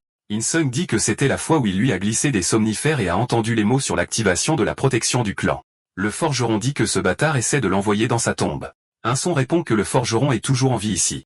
Il veut savoir ce qu'est cette protection de clan pendant que le forgeron explique que c'était une triste légende sur une alliance entre les villages. Un son demande quel genre de légende, mais le forgeron répond qu'il n'y croit pas, et ce bâtard devrait manger du riz. Le protagoniste demande quel genre ils avaient aujourd'hui, mais le forgeron lui dit qu'il devrait manger ce qui est donné. Un son rétorque que le forgeron devrait le manger, et le vieil homme dit qu'il sera le premier à manger. Le protagoniste commente qu'il a dû repenser aux somnifères. Le forgeron saisit une bouteille et dit qu'ils parleront après qu'il ait mangé. Un son mange sans se plaindre, et le forgeron l'accepte simplement. Alors ils mangent ensemble jusqu'à ce que le vieil homme s'effondre sur la table inconscient. L'enfant est surpris par cela, et la tortue sort en marchant de la cuisine. Un son la ramasse dans sa main et lui dit qu'elle a bien fait. Il avait ordonné à Little Guay de glisser des somnifères dans le riz, et le chat se demande puisqu'ils ont tous les deux mangé le même riz.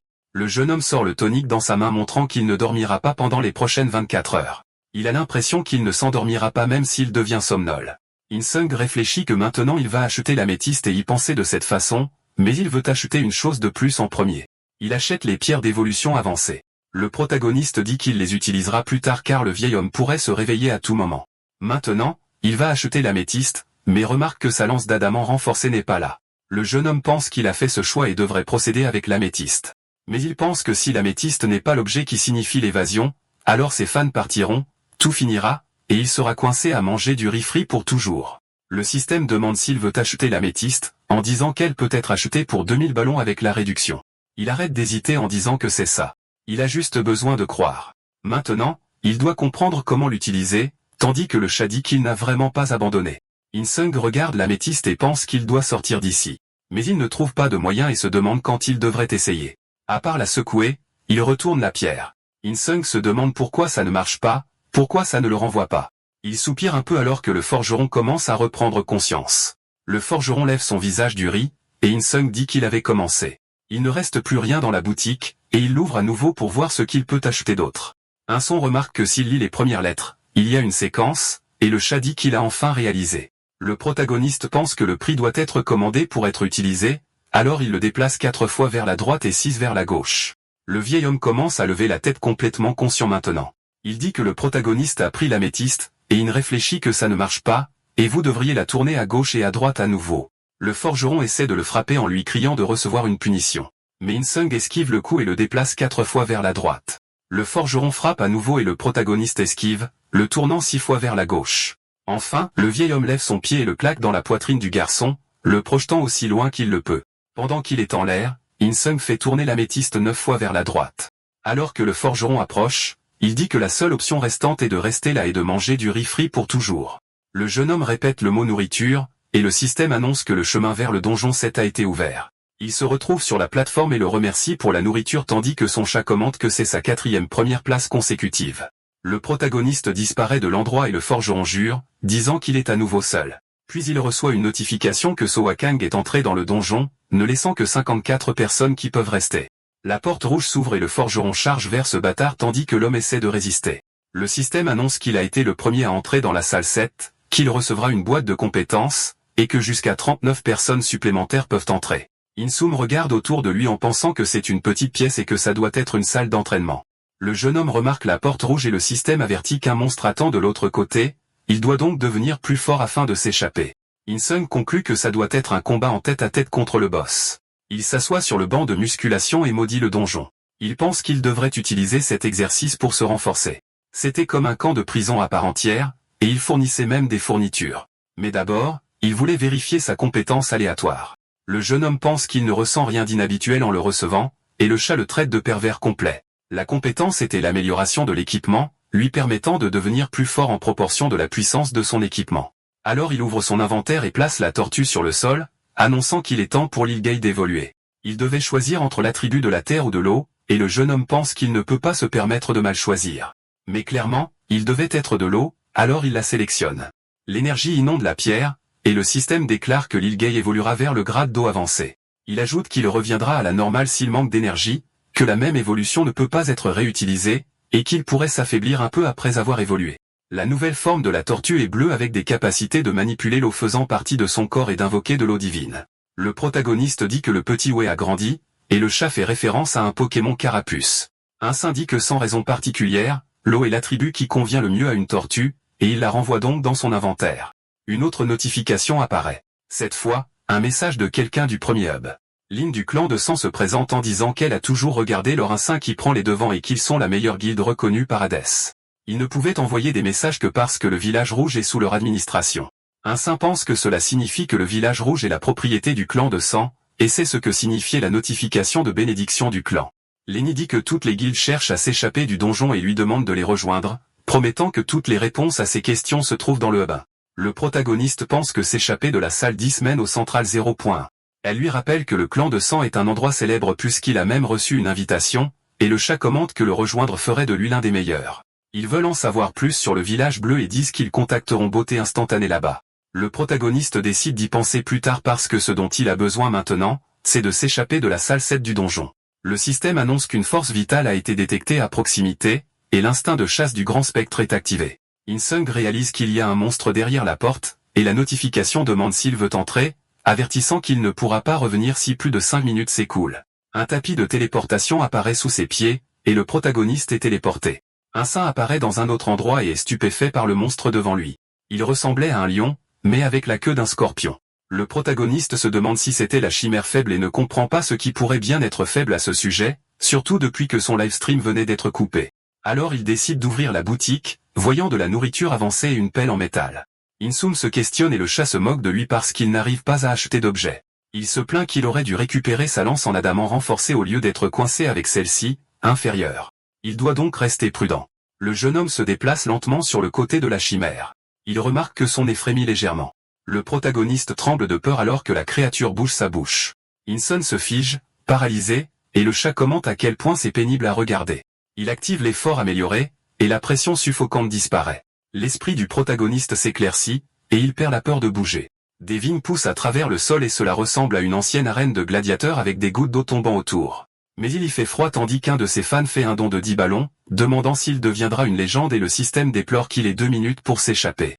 Il décide de ne pas bouger cette fois et de revenir après les 2 minutes du plan. Le commandant Douam Junwei est retiré de la chaîne en raison de son inactivité, et le protagoniste demande ce que cela signifie.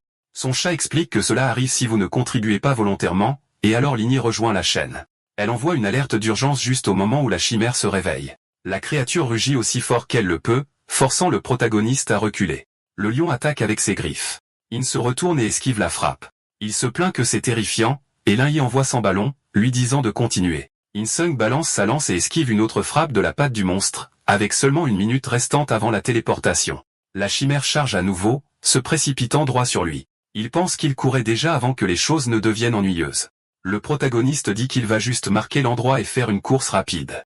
Le Shamura se jette une fois de plus, et le protagoniste remarque une ouverture sur son ventre. Il se baisse au sol et active l'amélioration d'armes, affirmant qu'il est celui qui a pu percer la lune. Il frappe l'armure du Shamura, mais le coup ne parvient pas à pénétrer avec suffisamment de force. La lance ne frappe que du métal, et le chat commente que c'était le monstre faible pour lui, son corps étant fait de fer. Cette créature regarde le protagoniste avec une intention meurtrière, puis elle balance sa patte, prête à lui prendre sa vie. Un son est projeté loin en arrière et roule sur le sol. La chimère rugit à nouveau, et le protagoniste se relève. Il tombe à genoux, le regard baissé, déprimé.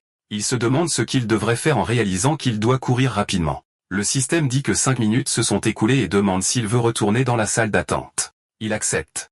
Insung monte sur le tapis de téléportation et disparaît alors que les griffes de la chimère s'abattent. Le jeune homme réapparaît à genoux dans la salle d'entraînement. Le système déclare qu'il a échoué à la première tentative et que le trémolo affaibli récupérera une partie de sa vie. Insung répète cela avec frustration, et le système dit que le système bien-aimé a guéri le monstre. Il se plaint que c'est horrible et qu'il ne gagnera jamais s'il continue à perdre contre cette bête. Mais il avait une petite idée de la disposition et a réussi à apercevoir la porte de sortie. Alors il sort le petit Gouet de son inventaire et lui demande de le soigner. La tortue rayonne de l'énergie et le système note que l'île Gouet applique ses tours. Lenny fait un don de 100 ballons au protagoniste, disant qu'il a terminé le donjon 5 avec toutes les récompenses même si elle a entendu dire qu'il n'avait pas assez de fans. Le protagoniste se redresse, et elle ajoute que c'est parce qu'il est réellement incroyable. Il remercie la femme pour cela.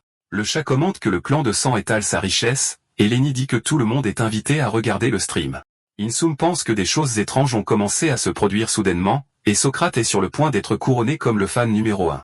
Le philosophe fait un don de 100 ballons en disant que quelqu'un avait mal parlé de lui dans son dos. Lenny demande si c'est le manager du protagoniste, et il est vraiment sûr que c'est son plus grand fan. Socrate envoie 100 autres ballons, insistant sur le fait qu'il est numéro 1 depuis que la recrue l'a mentionné, et Lenny lui dit de ne pas aggraver ses problèmes financiers. Le protagoniste est impressionné par cela.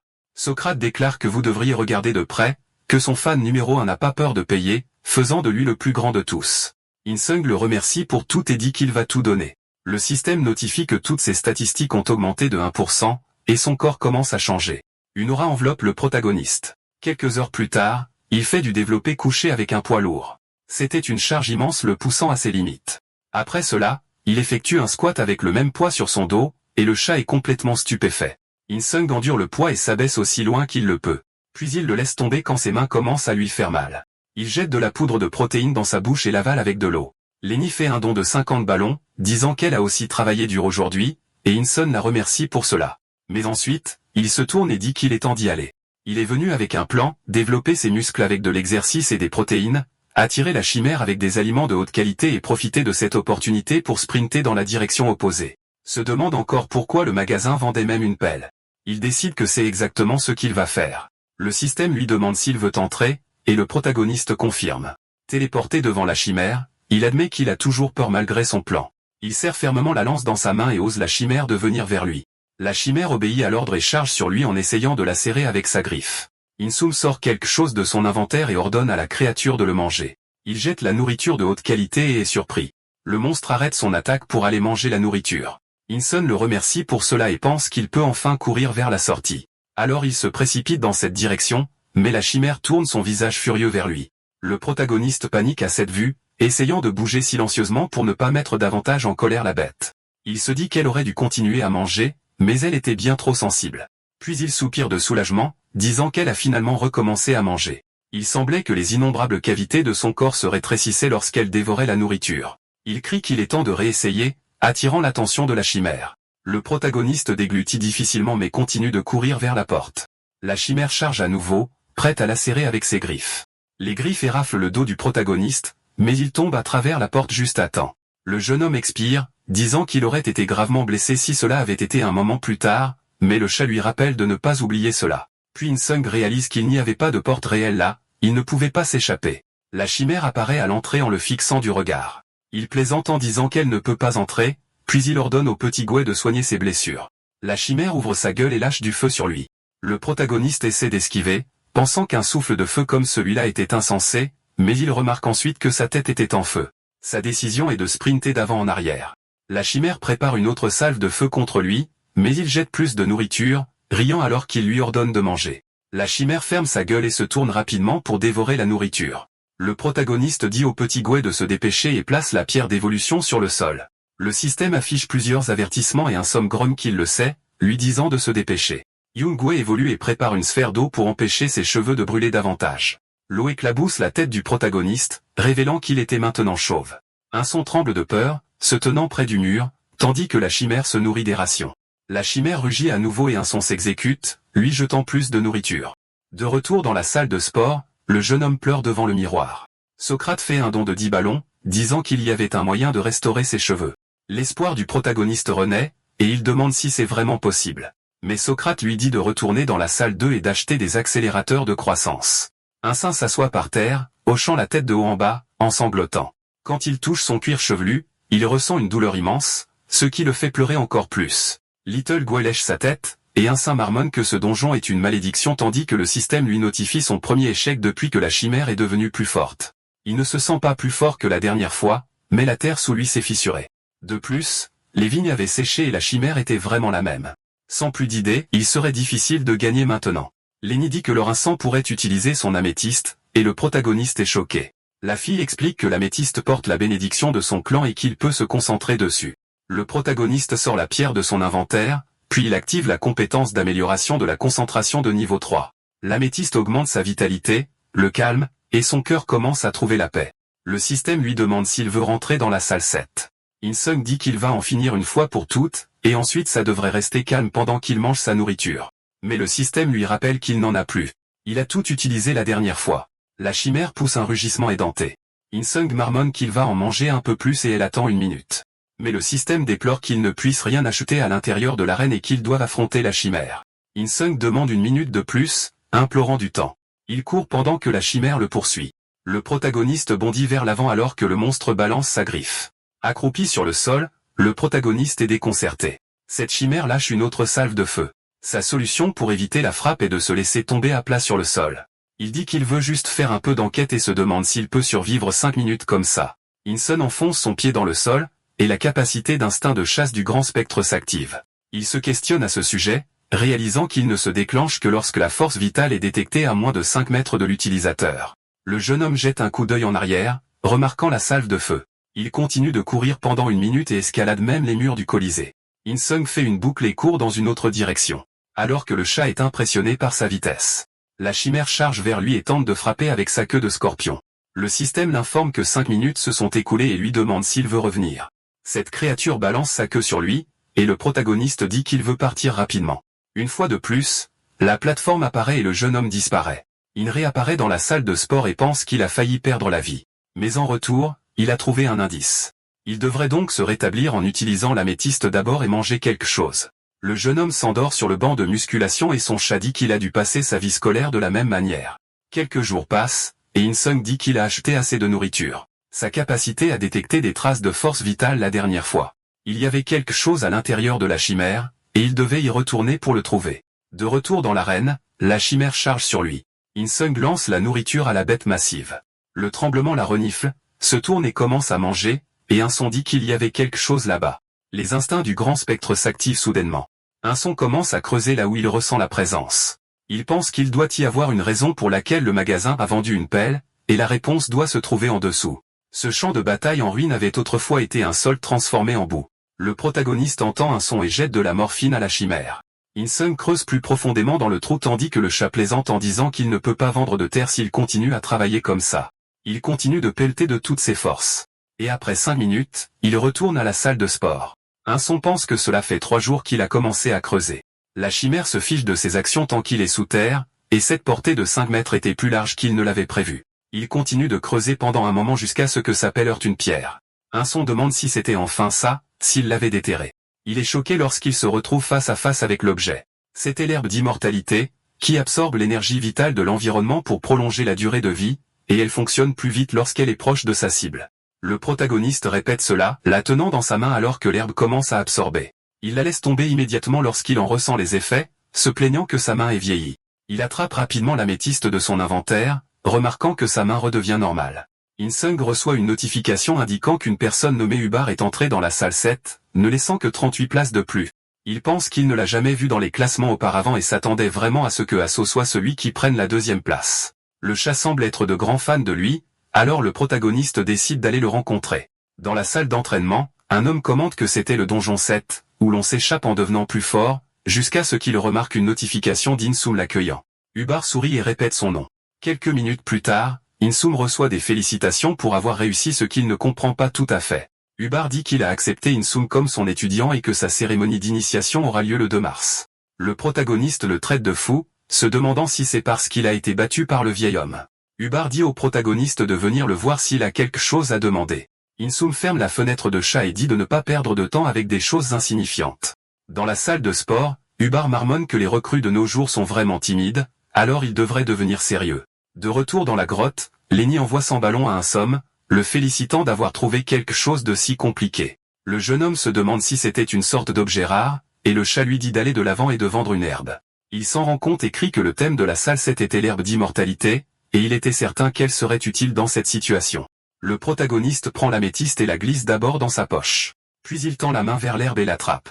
Il ouvre le flacon qui la contenait, disant que c'était vraiment une énergie très puissante. Il était reconnaissant que l'améthyste ait arrêté le vieillissement dans certaines parties de son corps. Le jeune homme attrape ses vêtements et en déchire une bande. À l'extérieur de la grotte, le petit Guy sort la tête. Il regarde autour de lui et le chat commente qu'il ressemble à un suricate. In-sung sort du trou avec sa lance et note qu'il ne peut pas voir la chimère. Mais l'instinct de chasse du grand spectre s'active soudainement. Quelque chose frappe d'en haut, une chemura utilisant ses ailes. Un saint enfonce instinctivement sa lance, révélant que l'herbe d'immortalité était coincée sur la pointe alors qu'elle se dirige vers la bouche du chemura. Le monstre saute en arrière et plane en essayant d'esquiver l'attaque.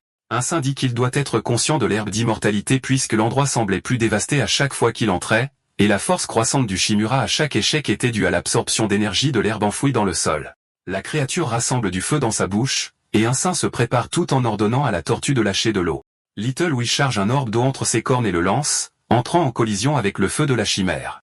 Son chat commente que cela ressemble à une bataille d'animaux de compagnie. La chimère recule, et tout le monde applaudit, espérant qu'elle ne sera pas tuée. In-sung balance sa lance d'un côté à l'autre, utilisant son amélioration de la concentration de niveau 3. Il déclare que la raison pour laquelle elle mangeait lentement n'était pas parce que ses dents étaient cariées, mais à cause d'une stupide inflammation.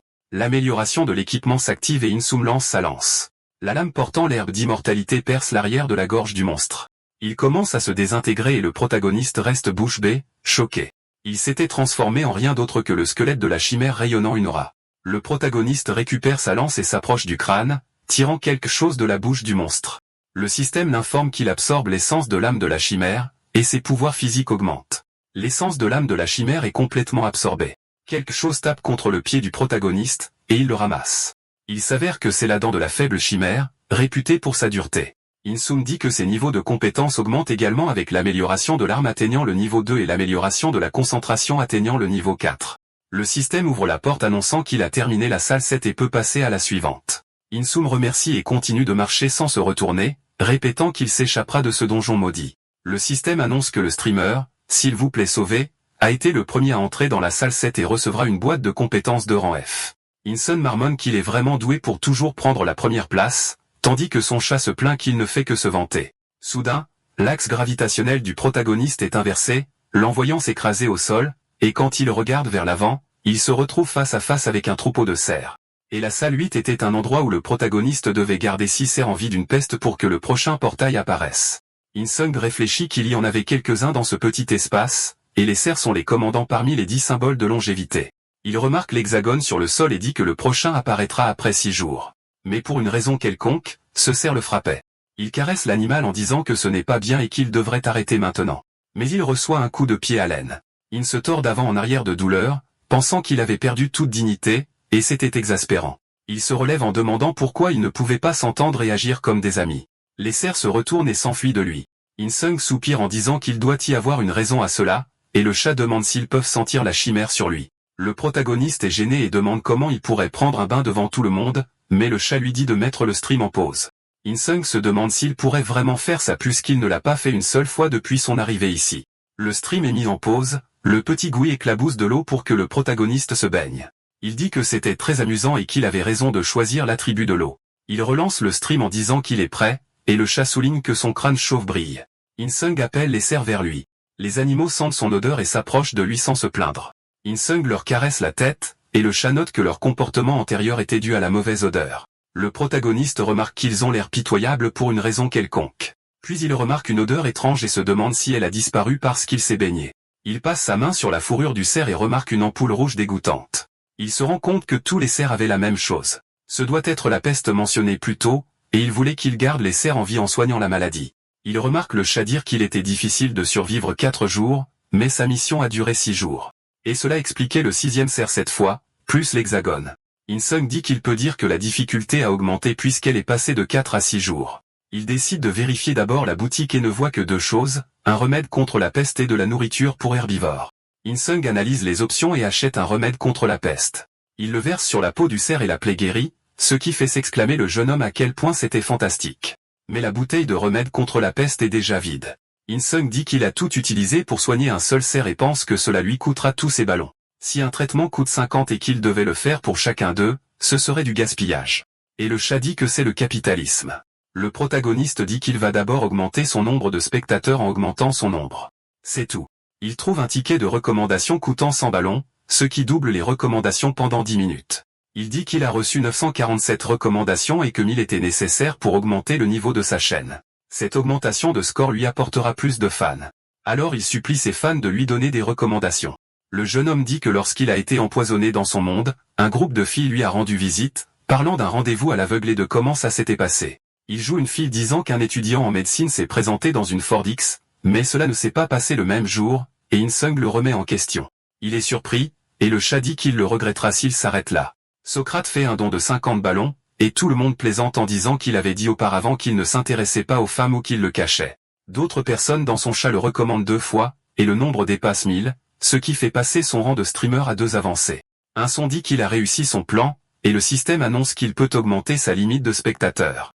25 personnes de plus peuvent maintenant rejoindre le stream, et Insung célèbre bruyamment. Il dit que plus de fans rejoignent l'émission et remarque les personnes qui entrent dans la chaîne.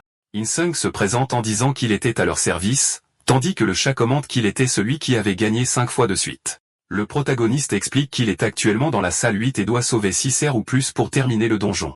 Il dit qu'il leur montrera une fois qu'il aura terminé son plan. Sortant l'améthyste et l'herbe d'immortalité, tandis que le chat demande comment il les a. Insung s'approche du cerf et place l'améthyste sur la tête de l'un d'eux. Puis il met l'herbe d'immortalité sur le dos de ce même cerf, et le chat demande ce qu'il fait. L'herbe commence à briller et le cerf guérit, tandis que le chat note que sa souffrance a disparu. Insung crie que c'était sa vraie version.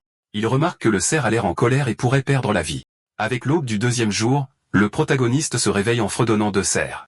Il dit que c'était rafraîchissant de vivre comme ça, criant qu'il va commencer l'appel et que tout le monde devrait s'aligner. In-sung commence à compter atteignant un total de 12 cerfs sur 14.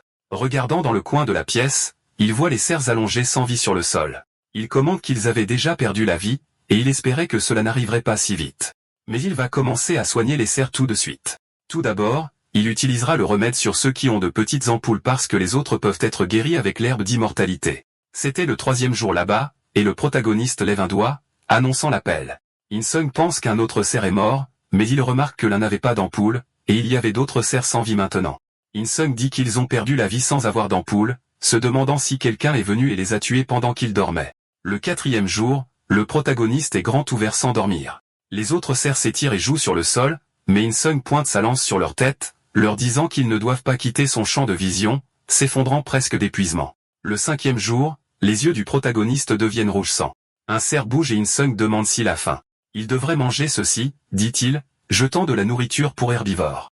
Le protagoniste remarque que le dernier jour arrive bientôt et qu'aucun d'eux n'est mort depuis lors. Il dit qu'il pourrait perdre soit sa vie, soit son sommeil et préférerait dormir. Puis il s'effondre alors que le charrie de ses pupilles qui disparaissent et dit de ne pas le réveiller. Une notification apparaît disant que Hubbard est entré dans la salle 8. Le protagoniste se réveille soudainement, et le chat lui dit de garder un œil sur le général. Dans sa chambre, Hubbard dit que ce semestre semble être sur les cerfs. In-sung commente qu'il est venu plus tôt que prévu. La 2e place remarque que son étudiant est très diligent, puis le félicite pour son avancement.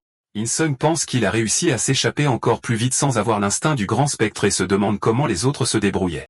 Puis il demande comment Hubbard a terminé la salle 7 si rapidement. Hubbard dit que c'est parce qu'il a étudié son manuel à fond et In-sung s'énerve, remarquant quelque chose dans une autre direction. Le cerf s'effondre à côté d'un autre. Le jeune homme demande comment c'est arrivé. Une chèvre déguisée en cerf fait réaliser à In-sung qu'elle émet un son étrange. Cet animal touche le côté du cerf, le faisant cracher du sang et tomber au sol. In-sung exige de savoir ce que c'est que ça alors que tous ces cerfs meurent d'une seule attaque. Saisissant la chèvre, il lui ordonne de révéler ce qu'elle est vraiment. Il remarque la vraie forme de la créature et n'avait aucune idée qu'il y avait autre chose que des cerfs ici. Il aurait dû le remarquer plus tôt, et il ne peut pas l'épargner puisqu'il lui en reste 7 après qu'il ait tué les autres. In-sung frappe le dos de la créature. L'animal chancelle de gauche à droite, saignant. Il s'effondre sur l'hexagone de téléportation menant à la prochaine étape. In-sung s'en excuse, tandis que le chat lui dit de ne pas l'oublier. Mais il se demande s'il était vraiment acceptable de le laisser comme ça, car il était étrange qu'il meure au sommet de l'hexagone. In-sung s'approche et dit qu'il serait préférable de le déplacer ailleurs, jusqu'à ce qu'il réalise que quelque chose le retient parce que l'animal ne bougeait pas. Il se plaint que cette saleté était coincée et refusait de bouger. Il s'interroge à ce sujet, et le chat plaisante en disant que ça doit être la chèvre de montagne menaçante. Le protagoniste se demande si c'était vraiment menaçant. Son chat dit qu'étant le symbole du diable, la chèvre était Satan, et il se souvient avoir entendu parler de ce cercle 660. In-sung leur dit de l'expliquer d'une manière qu'ils puissent comprendre. Le chat dit que ce ne sont que des superstitions et des discours inutiles. Puisque ça n'a pas d'importance, il est toujours en première place. In-sung demande s'il y a autre chose. Le jeune homme fixe la chèvre et remarque que normalement elles ont 4 dents, pas 6 comme celle-ci. À l'aube du 6e jour, un son crie que cela n'a pas d'importance car il a réussi à sauver cette cerf. Ils devraient donc tenir leur promesse et ouvrir l'hexagone. Cependant, le sol s'ouvre et la chèvre jaillit du sang. Un son s'approche nerveusement tandis que les cerfs s'enfuient de l'endroit. Le système l'informe que l'hexagone du diable primitif a été activé. Les cerfs hurlent de terreur, et un opérateur de donjon rejoint la chaîne. Le chat demande s'ils avaient déjà vu ce personnage étranger, et l'opérateur dit qu'il était en charge de ce donjon. In-sung pense à l'opérateur, supposant que chaque chaîne doit en avoir un. Il a demandé à l'opérateur si tout va bien, car il a besoin de la confirmation que vous devriez tuer cette chèvre folle. L'opérateur dit qu'il semble qu'ils aient rencontré un problème, et In-sung répète son inquiétude. L'homme répond qu'il faudra un certain temps pour interpréter ce qui s'est passé, car c'était inattendu. In-sung dit que si c'est tout, alors il est en difficulté. L'opérateur lui dit d'attendre un peu, et In-sung se demande s'il va vraiment perdre à ce stade. Dans le chat, l'opérateur dit qu'après enquête, il a confirmé que cette chèvre anormale n'était placée que dans cette pièce. In-sung s'irrite en lisant ceci, demandant s'il était le seul à faire face à ce genre de danger. Mais son chat de livestream tremble et disparaît devant lui. Une fumée noire s'élève de l'hexagone et remplit la pièce. Les cerfs fuient de l'autre côté avec peur, tandis qu'une silhouette émerge du corps de la chèvre, émettant un son étrange. In-sung crie de choc. La chèvre se transforme en démon. Le jeune homme recule, demandant qui c'est, mais le démon parle dans une langue qu'il ne comprend pas. In-sung ne peut pas bouger alors que le démon commence à s'estomper. Le protagoniste se demande ce qui se passe, et la créature est aspirée dans l'hexagone. Il s'active juste après, et le portail mène à la salle 9. Le jeune homme tombe au sol, et les serfs se rassemblent autour de lui, essayant de le réconforter. Castlehofel, l'opérateur dit que la cérémonie est terminée et s'excuse. Le roi de l'enfer dit qu'il n'a pas pu l'empêcher et que trouver qui était derrière, c'était plus important. Baphomet, un démon, avait été ressuscité, et il appelle Gangrom. D'accord, c'est la fin de l'histoire. Merci d'avoir regardé. À la prochaine.